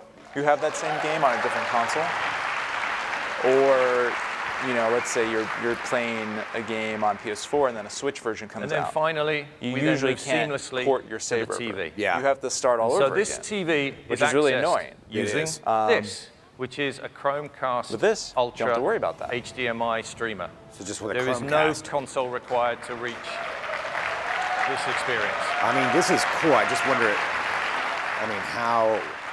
what does your day connection have to be? I mean, I guess that's what they're demonstrating, is that you can have it on anything, Khaled. but Great still, presentation. I don't really believe that's necessarily going to be the case in actual use. I don't see this being able to replace, for most people, being able to replace Welcoming any 4K and all gaming players console like a is PS4 fundamental Pro. to Stadia, Or where you Xbox can One X. try with your friends on devices you already own. And as such, we're also enabling you have a players to 1080p use your TV and you existing plan on USB sticking with controller that. or mouse and keyboard when playing Stadia on a laptop or PC. By eliminating that friction, that barrier to entry, we will make it simple and easy for players who want to try Stadia for the first time. But of course, we will have our own controller that has been uniquely designed to enhance the experience for the Stadia player. Quite honestly, this is I'd like to introduce you to the newest member of the Google hardware family, any platform. If that Stadia happens, controller. this is not good. I think a lot of people are with you there. Yeah, this is going to do terrible things. There's our controller. It does look a lot like a Switch Pro controller. This is your gateway to the best of a little Stadia. bit slimmer, maybe. It enables you to access the full Stadia experience And there are many advantages to the Stadia controller. And the first is that it will connect through Wi-Fi directly to the game that is running in the Google data center. The Stadia controller identifies which screen or device you want to play on and links it with your game session running in the cloud, ensuring the highest possible performance and the best experience for players. In addition to the standard functions you'd expect to see on a modern game controller, the Stadia controller features two very important new buttons. The capture button is for sharing and saving your game experience back out to YouTube. The gamer can choose to share their experiences starting with a click of this button to themselves, to their friends, or to the world. They are in control. And the second one is the Google Assistant button. Pressing this button allows players to immediately access the controller's built-in microphone so they can get help from the assistant for special in-game features integrated by developers. Wow. Our goal with Stadia is to help fuel developer creativity at every level. Next, what about, we'll take a look at the incredible computing power we have custom built into our data centers that will further accelerate innovation. I can see I'd that like being to helpful introduce if my you'd be friend like, and colleague, the head of engineering for Stadia, Majd Bakar. Yeah, that would be ideal if you could do that. Yeah. Thanks so much, Bill. Unfortunately, that's not what they said. Yeah. Or you can imagine, like, let's look Google at the Assistant, how do I beat this boss? And then, like, it just reads something off to you. That will change how we view what a game platform can be. In order to deliver an amazing experience for your games, we needed to bring powerful computing closer to users. We've built Stadia's architecture on top of the Google Data Center network, the same network that has been delivering search results to your fingertips in milliseconds for more than 20 years.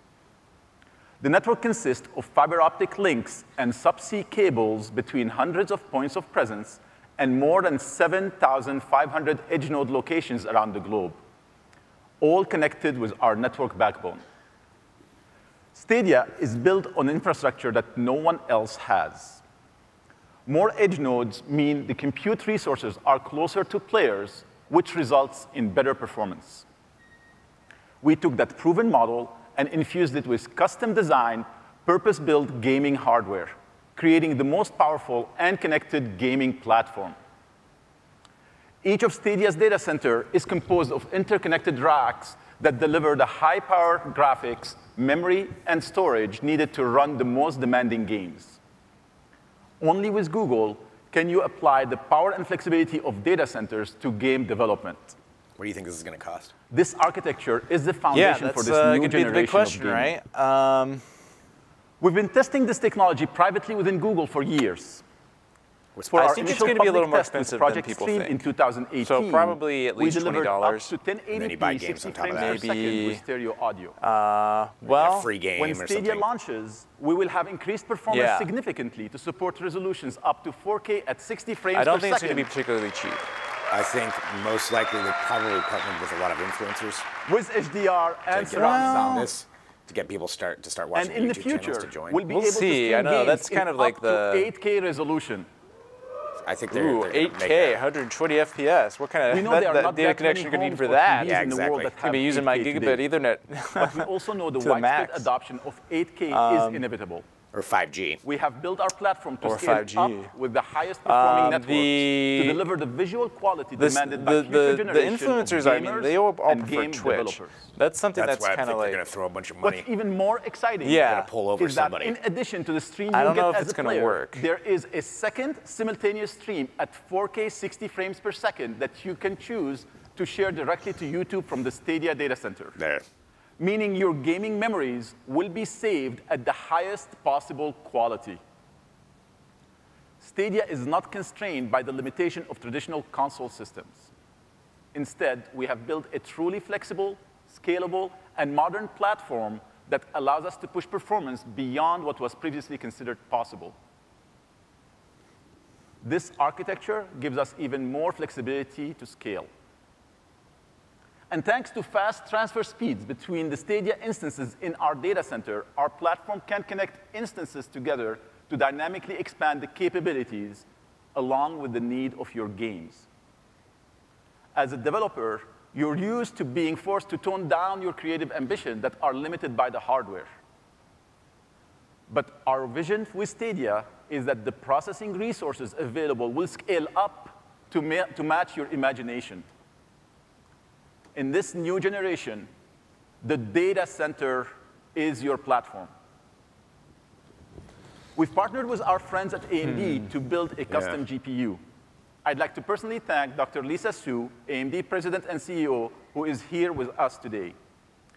Lisa and her team helped us design a chip to bring you more than 10 teraflops of power, which we've coupled with a custom CPU to make up a single Stadia instance. And here's how the graphical power of Stadia compares to the top 2 consoles in the market. Oh, take that, consoles. What? Got more teraflops. Thank you. You get a teraflop. You get a teraflop. I mean, it is true You right can out of the see bat that a single Stadia instance this is going to a big play step games. forward. It should play games at their maximum detail. 10.7 teraflops is more powerful than the top 2 Xbox One X consoles and of the PS4 previous Pro generation can't combined. Usually they play games at like, if you were playing on a PC, Stadia it would will be be equivalent using to like the the Linux high operating detail system setting. and the Open Graphics API, Vulkan. I mean, they are going. And they're when it making comes clear to they're game going engines, who we all are they're going excited after. to announce that we have partnered with Unreal, who will be fully supporting the Stadia platform. We are also partnering with Unity to bring full support for the 2 most popular and familiar game engines to our development community. Yeah, you need to have And support we're empowering developers with an amazing array of familiar middleware that you already use to power your game development, including the most popular physics engine. I think that's going to be the real big.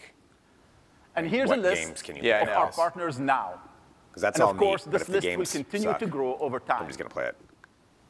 With this suite of tools, game development can evolve as quickly as the imagination of content creators. I think there's an original game coming.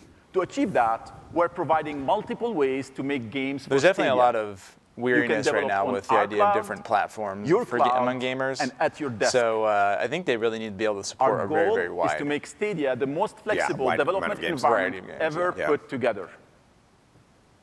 And that power is, of course, used to create the best content. Our first guest is from a company known for creating the most sophisticated and impressive gaming experiences in the industry that always demand the most of every system they run on. We had the chance to give our friends at id early access to our tools and technology. It's my absolute pleasure to welcome to the stage executive producer from id, Marty Stratton. Rage 2, I think? Is that what it is? Do I recall right? They're working on Rage 2 right now? I can take a look. Hi, everyone. Thanks so much for having us here, Phil and Majd. I'm honored to be part of a team at id that has spent more than 25 years on the bleeding edge of technical innovation. When we first met with Google about game streaming, frankly, we were skeptical about how it would work, and in particular, how it could work with a game like Doom. However, we recognized not just your ability and resources to make game streaming a reality, but more importantly, the passion to support a game as fast, fluid, and uncompromising so they've got Doom Eternal coming out. Well, after all, I think if you're going to prove to the world that you can stream games from the E3 cloud, announcement. I bet what better Rage 2 proof is going than to be a Doom? part of this. And if you're going to prove to a developer that you're serious about building a robust platform, what better team than id, where we push every platform to its limit. In fact, back in 2016, Doom was the first AAA game released on Vulkan. And because Stadia is built on that same Vulkan API, it didn't take us more than a few weeks to get our upcoming sequel, Doom Eternal, looking and playing great on Stadia. Built on the fun and sense of power players expect from the series, Doom Eternal is a pure and unfiltered action FPS experience. You play as an unstoppable hero sent to destroy hell's fiercest demons across an expanding universe of unbelievable locations. We couldn't be happier to be bringing Doom Eternal to Stadia, and are thrilled to announce that the game will be capable of running at true 4K resolution with HDR color at an unrelenting 60 frames per second. A lot of people are going to be stoked for Doom Eternal. Yeah. I know that the original game, well, I guess original, not we really actually the can't original, wait to but show the you last more of Doom Eternal very soon. was very popular. A lot of people are looking forward to this one. Running on Stadia, live from Google data centers, and you can see it today at our developer session. It starts at 12:30 over in West Hall.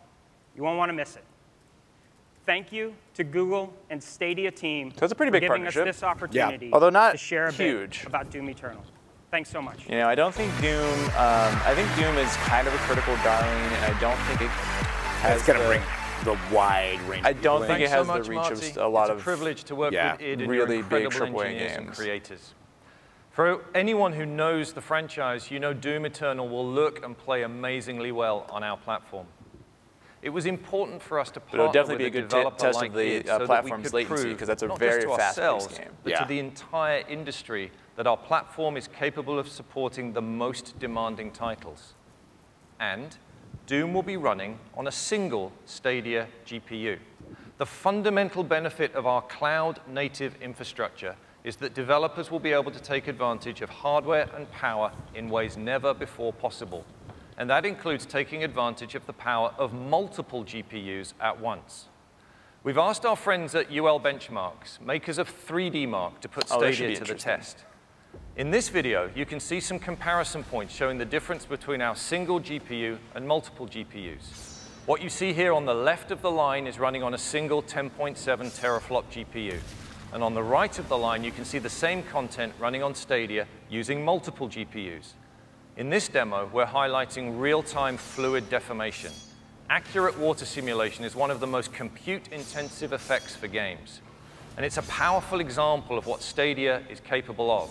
And I'm so excited to see where game developers go with this kind of performance. Come on, give us a benchmark score. Stadia, our goal was to solve many of the pain points that we've heard about from developers. Just give me particularly those related to multiplayer. That'd be cool.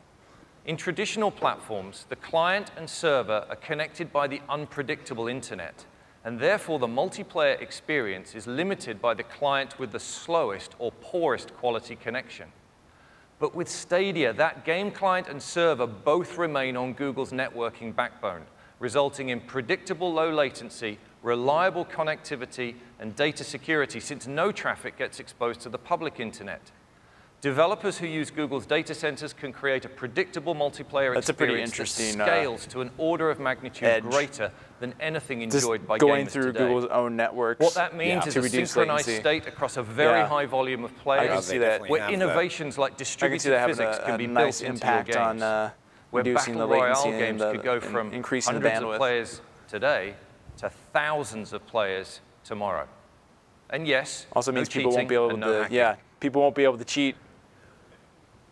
Google has always believed that the world is a better place when we are able to connect without barriers.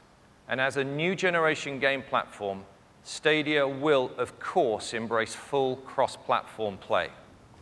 Do you think we're going to announce any other games? I hope so. Developers will have the ability to enable cross-platform multiplayer for all players, and even bring game saves and progression across as well. I'd now like to introduce a member of Stadia's R&D team who are pushing the envelope, bringing the best of Google to game developers.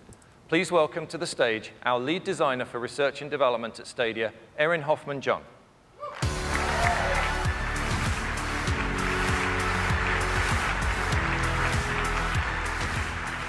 Thank you, Phil.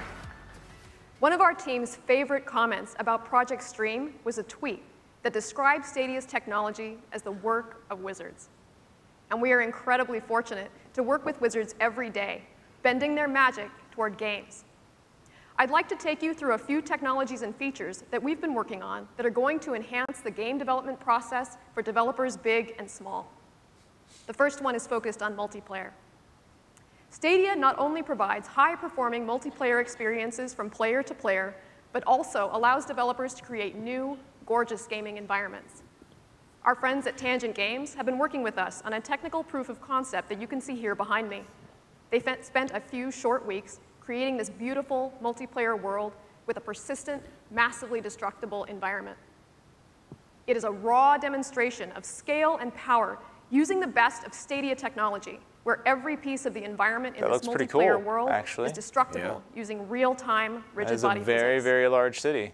Using Google's unique infrastructure, developers can create games built to house hundreds of players with low latency and perfect synchronization.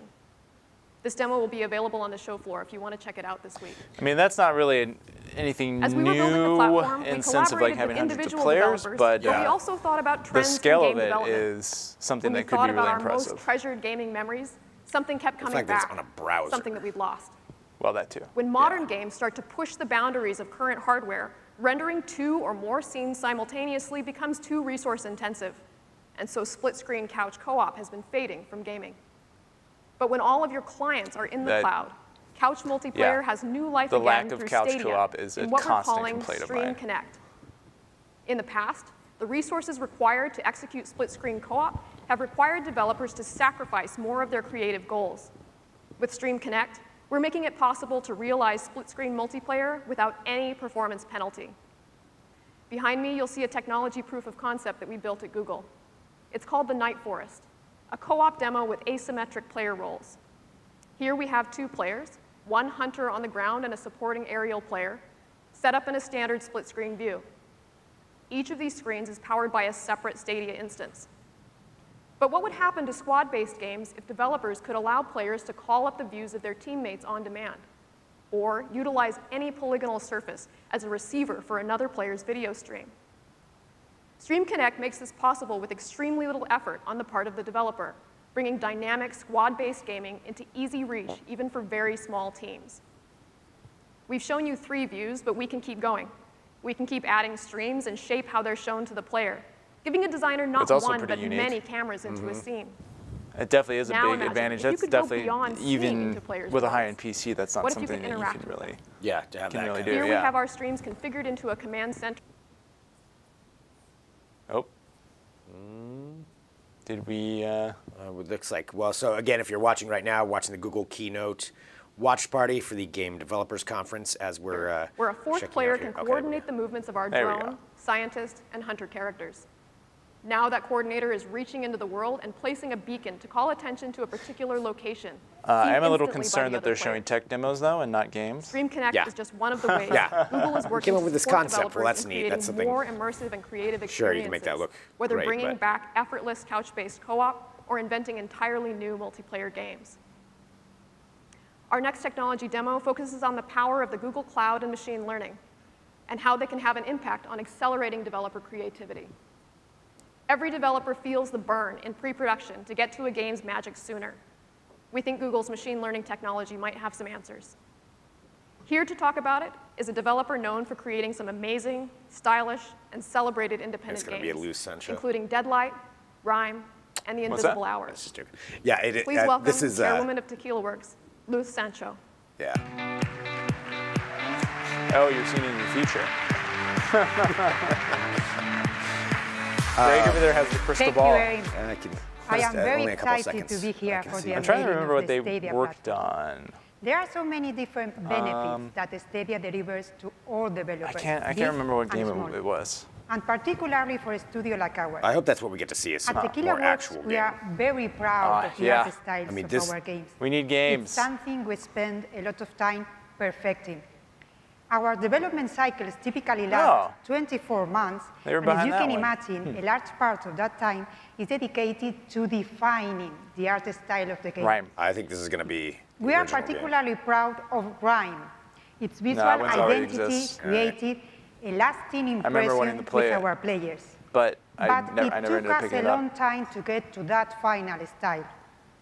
That's why we were so excited to hear from Google about one of the tools they are making available, an amazing tool that will dramatically influence and ease this process. With Style Transfer ML, Google is applying the science of machine learning to art visualization.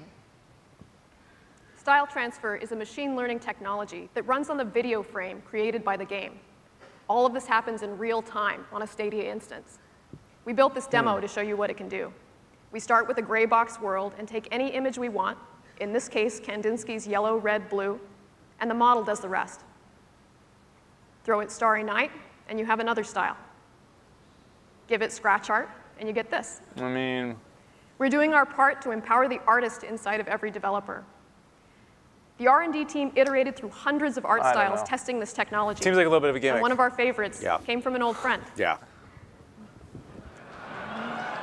It would be nice for doing concepts really quickly, though. Yeah.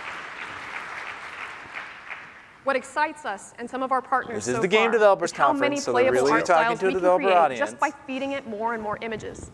It inspires and empowers our artists to get the visions in their heads into interactive environments in a whole new way.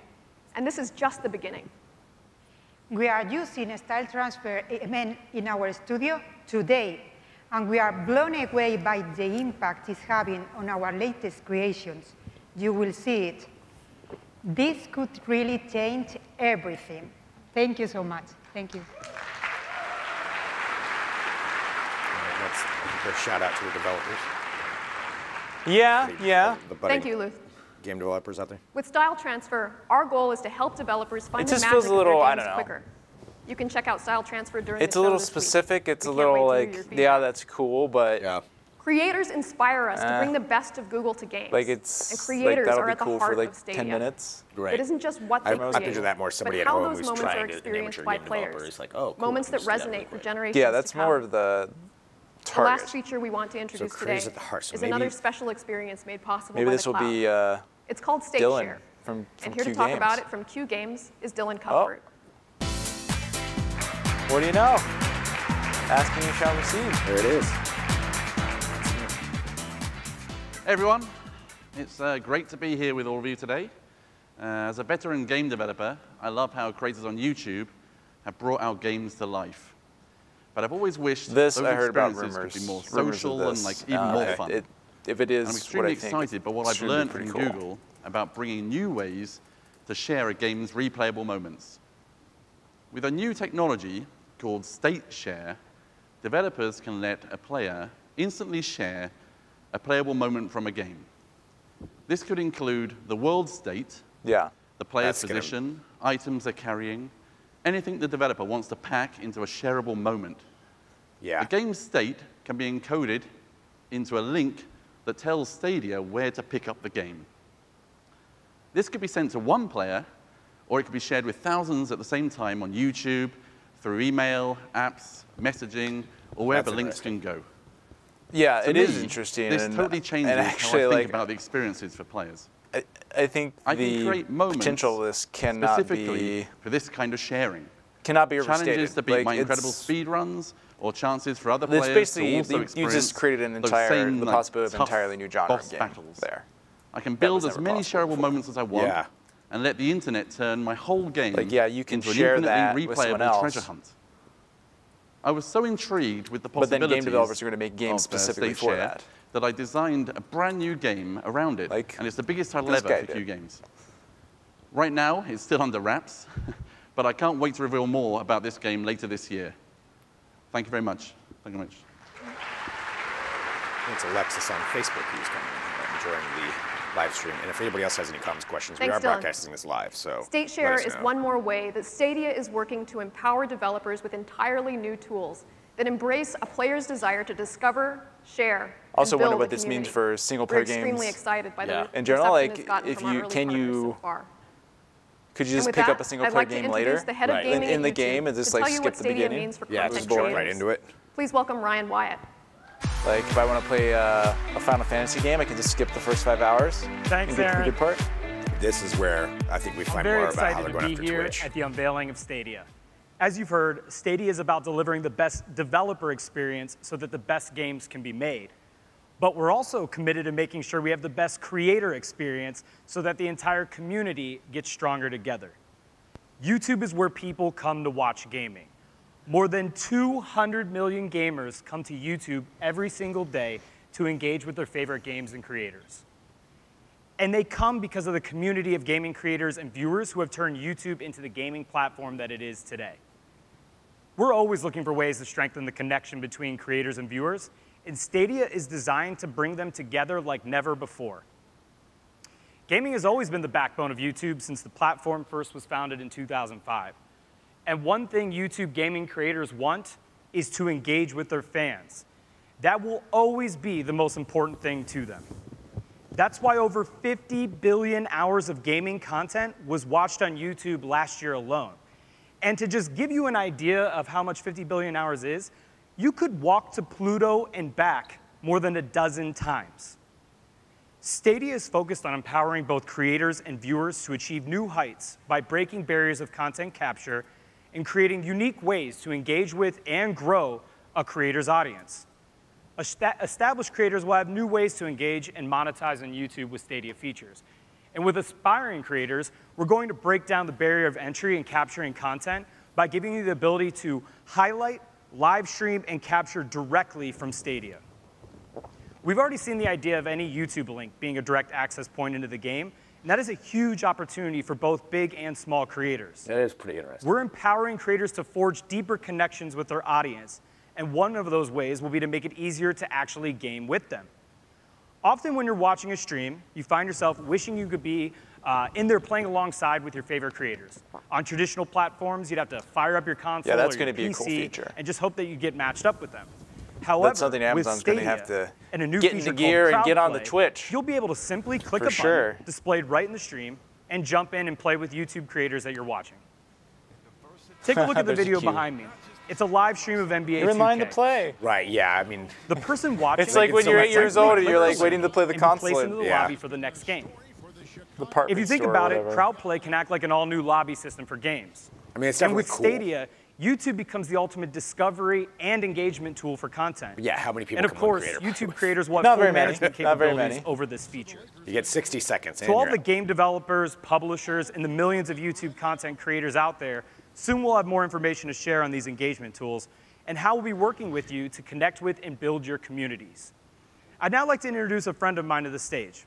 I could He definitely has see over some gimmicks with that, 11 million especially like subscribers showing on his NBA channel, The 2K, Game like say you Theorist, had, you know, and Kevin he and his Durant wife Stephanie have often playing been for an hour, advocates and for you the can go creator head-to-head community. with him. So we were You win delighted a to talk to him competition or about something. Stadia and what it means Or for again, creators. people could end up playing, Please like welcome making to the games stage specifically my with friend, this Matt feature Pat. in mind. You know, Yeah. games that are, I mean, games that are good for streaming are already a thing. You can imagine people making games that are good for someone to pop in for 5 minutes. Thanks, He's the only one Ryan. who gets It's the music an intro. incredible Wow. honor to be Yeah. here today. Now, for us creators, Pat. our audience is our lifeblood.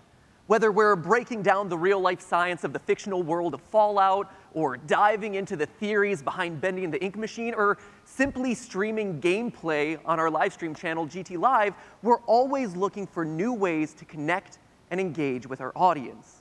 Which is why, when I first met with the Stadia team, I was floored by the impact that it can have for not just gamers, but also creators. Stadia not only empowers me to easily create and share my work, but it also unlocks completely new ways for me to build a stronger bond with my audience. Crowd Play, for example, gives our audiences the chance to instantly jump into a game with us, and then the creator can feature them live on the stream in real time. Another Yeah, feature that cool. I'm incredibly excited about is State But Share. not a lot of people are gonna Here, be able the to do that. possibilities are Matt Pat literally needs to do a endless. YouTube series Live where he streaming does this horror like games, really for instance, mundane has things been in one his of the voice. most popular formats for live streaming on YouTube. It's like, just since have him its go to a inception. drive-thru and But use now his with YouTube State voice to like Share, order you a can burger. actually take this to the next I wanna level get by 2 letting the burgers people who are to go just with my watching you fries. replicate the exact same scenario you just played through in game. And that is why that I find the impossible bacon moment when really you're out of med delicious. kits and you suddenly have a zombie breathing down your neck. Imagine the endless variations that creators can layer on top of all their favorite games by specifically designing challenges oriented to their unique audience. For creators, you suddenly become a does have game the maker whole yourself. thing down. Creating challenges through State Share allows us to continue creating content for all your favorite games long after the game itself has been completed. And on the other hand, the audience now can reconnect with all their favorite games in completely new, exciting, and fresh ways. But of course, also as a gamer, I'm looking forward to tremendously all the new possibilities of gameplay that Stadia opens up and that can be built only for Stadia. I mean, think about this. 1,000-player battle royale matches. Incredible new graphical possibilities. And of course, all of this is available across any screen. Literally, I could just pick up my phone and start playing exactly where I left off on my laptop, even he's while feeling the sitting hype. in an audience of a up to keynote something. like this one. I hope you're not playing right now. A lot of exciting stuff happening on stage, but you could do it.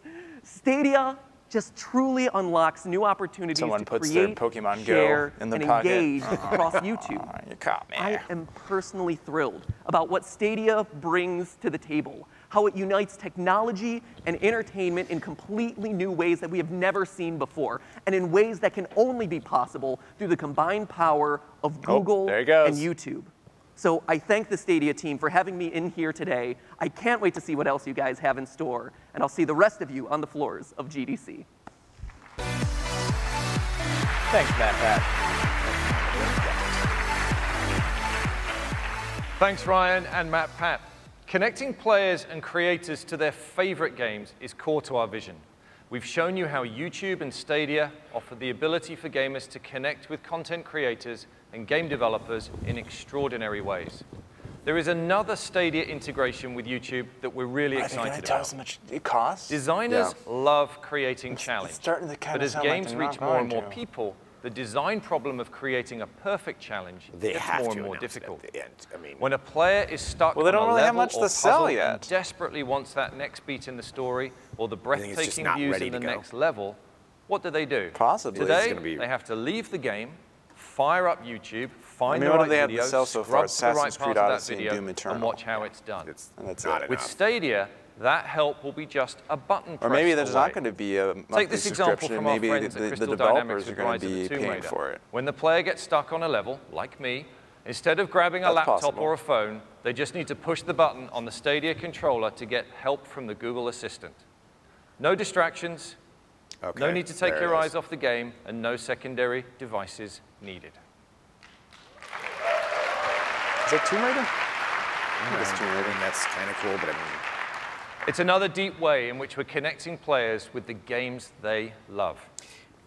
to be honest, I mean, Stadia I is do about look up cheats removing sometimes barriers or how to work for around. players It to doesn't take get that to much their work for me to just favorite pause the game content and look it and up. moments. No, it With doesn't. Stadia, any I'm not using link it that can be often, an but I need access it point right to the now. game. So for a developer, the entire internet can become your store. Whether it's from our Stadia store, text messages, Yeah, maybe Reddit, there's no monthly Facebook, fee on this. Twitter, Maybe Discord, they are totally Google just gonna make search your money off results, the doves. YouTube videos, Gmail, or from the Google Play Store, gamers are going to be able to find, discover, and enjoy your games anywhere they are, and the App Store easily right share now. them with their friends. It's a truly revolutionary way to discover your games.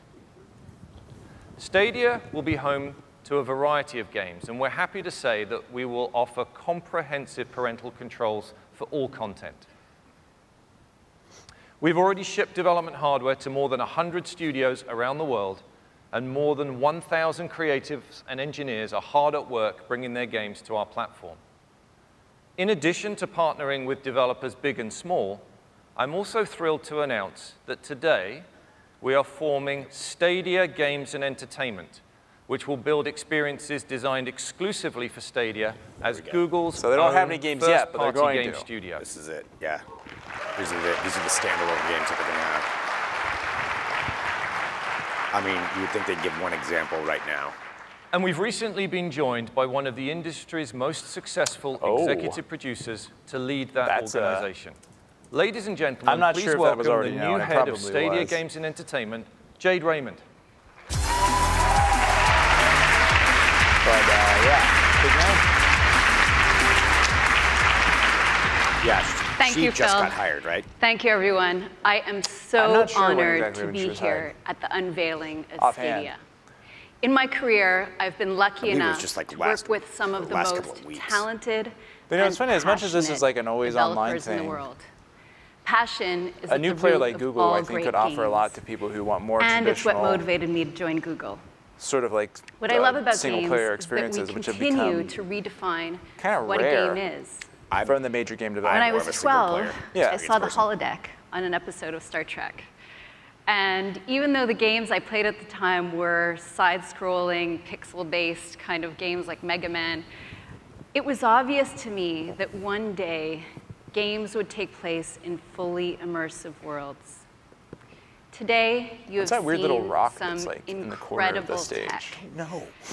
And hopefully, like That me, is- that you is now strange. believe What is that that? Why we're is it on the there? brink of a huge revolution in gaming.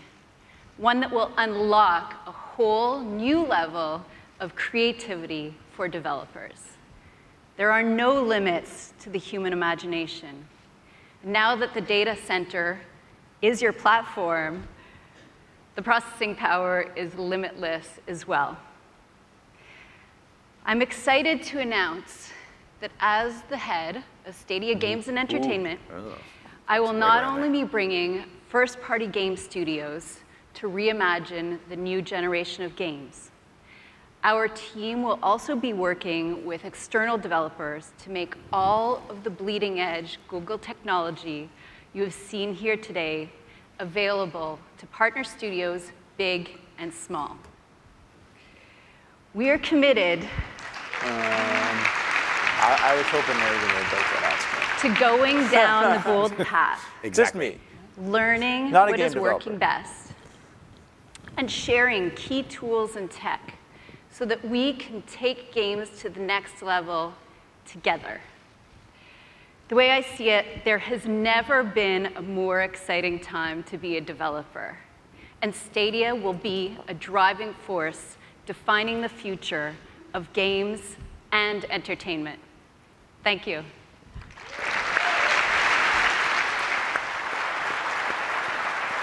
Thank you, Jade, and a very warm welcome to Google.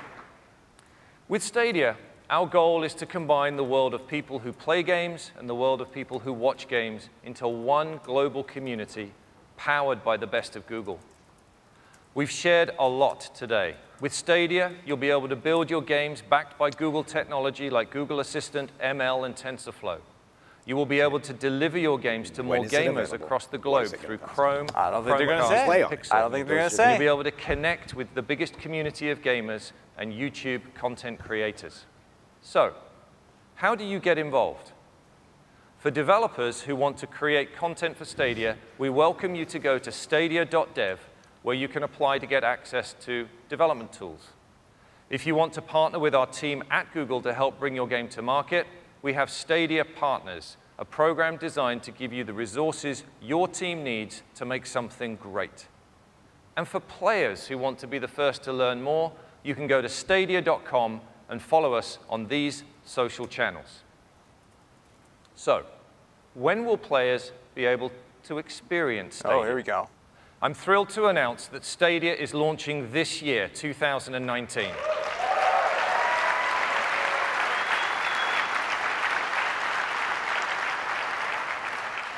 We will launch first in the US, Canada, the UK, and most of Europe. It's been my privilege today to introduce Stadia on behalf of the thousands of Googlers who've worked tirelessly to bring this vision to life. This is the first step in the journey, and we'll be connecting with you again in the summer to share more details on the games you'll get to play at launch and beyond. Thank you very much for gathering around with all of us today. With Stadia, we can all dream bigger, and together build a playground for every imagination. Thank you.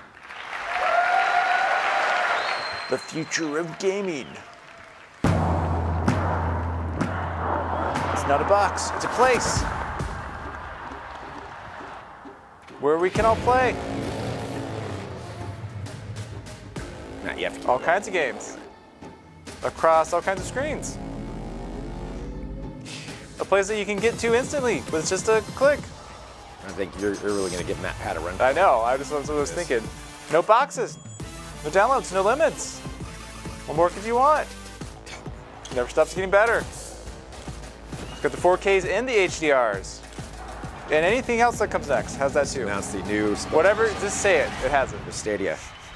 Matt Smith, right here. One place for all the ways we play. There's the new VO for it. All right, is that it? Okay, so there we go. So there is the announcement. This is what we've been waiting for all this time, for Google to announce what their streaming platform is going to be. Stadia is the name. You can go back and watch this video. I saw some people asking about it. This, I'm sure, will be available here as soon as we're done. But what do you think about this, Matt? Yeah, quick first impression. I think it's pretty big news. It's pretty big news. There's a lot of potential in this platform. There's a lot of people saying that, you know, games, this is the way games are going to head eventually. And that's probably correct. It's really more of a question of how long is that going to take? You know, like platforms like this would like you to think, oh, it's going to happen. You know, like this is going to begin this year. But whether or not it does is more of an open question, and that's where it starts to get a little bit fuzzy. Yeah. It's a pretty broad announcement without a lot of details. Michael just said on Facebook, do you think any bets on if it'll be out by I/O? Could be. I mean, like actually, like they could launch this very quickly. I think because again, what does a launch mean, right? Well, technically, you can already play Assassin's Creed Odyssey. Yeah. On Project Stream. So, and the only other thing that they talked about was Doom Eternal. Yeah. So, I mean, you add that, or maybe not even add that. Maybe, I mean, like, what does the launch need to be? Like, not much. Yeah. So they could probably launch it really quickly. Will it be very interesting then? Probably not. Well, they're probably going to wait to launch it until they get those controllers out for sale. Yeah. You know? But I mean, that wouldn't take much time. You know, it's just a little controller. Right. So yeah, I mean, like I have no doubt they can launch 2019. I just don't think it's going to be very impressive. We haven't heard any details about what other games are going to be on there. Yeah. Haven't heard of any. All we know for studio partnerships is Ubisoft and id. It is owned by Bethesda, so there could be other Bethesda stuff maybe. Yeah. We don't know pricing. That's the thing. Pricing to me is one of the biggest things. Yeah. And we're not hearing anything about pricing, whether you pay Stadia for a subscription service or something like that, or whether you just buy it directly from the games and the platform is essentially free for the user. We really don't know yet. I mean, it would certainly be a complicated. I mean, how that actually gets implemented, whether you have to log in across all of your different devices. Of course, if you're using Android, probably very easy. But they said they want this to be connected to pretty much no matter what you're on, you'd be able to play on this. So that will be interesting to see how that works out. I really wish they would have given some pricing. Yeah, they didn't say anything about pricing. I mean, maybe they just aren't ready to announce it yet, and they don't know what it's going to be, or even how it would work. But it does lead me to think that they might, that maybe there is no pricing. Like I was saying earlier, maybe that this is going to be because Assassin's Creed Odyssey for Project Stream, you could buy that. Yeah. You could just buy that game, and if you bought it, if I recall right, you could just play it. There wasn't like a fee associated with that. So. Yeah, so maybe the pricing is going to be on the back end with the developers, and Google's going to say to the developer is like, okay, you can come to our Stadia platform, you can sell your game on it. We're going to let people buy your game by just clicking on YouTube, stuff like that. Yeah. But you have to give us like 50% of what you make. Right. Which would be really high. Which would be, but I can see why, if they're announcing this at the developers conference, if that is the way that they're going to go with it, that does kind of make sense. Yeah. And just say like, look, we reach this many hundreds of millions, 2 billion people, they said technically, that they could reach. The potential for making money is worth that cost to put your game on our system.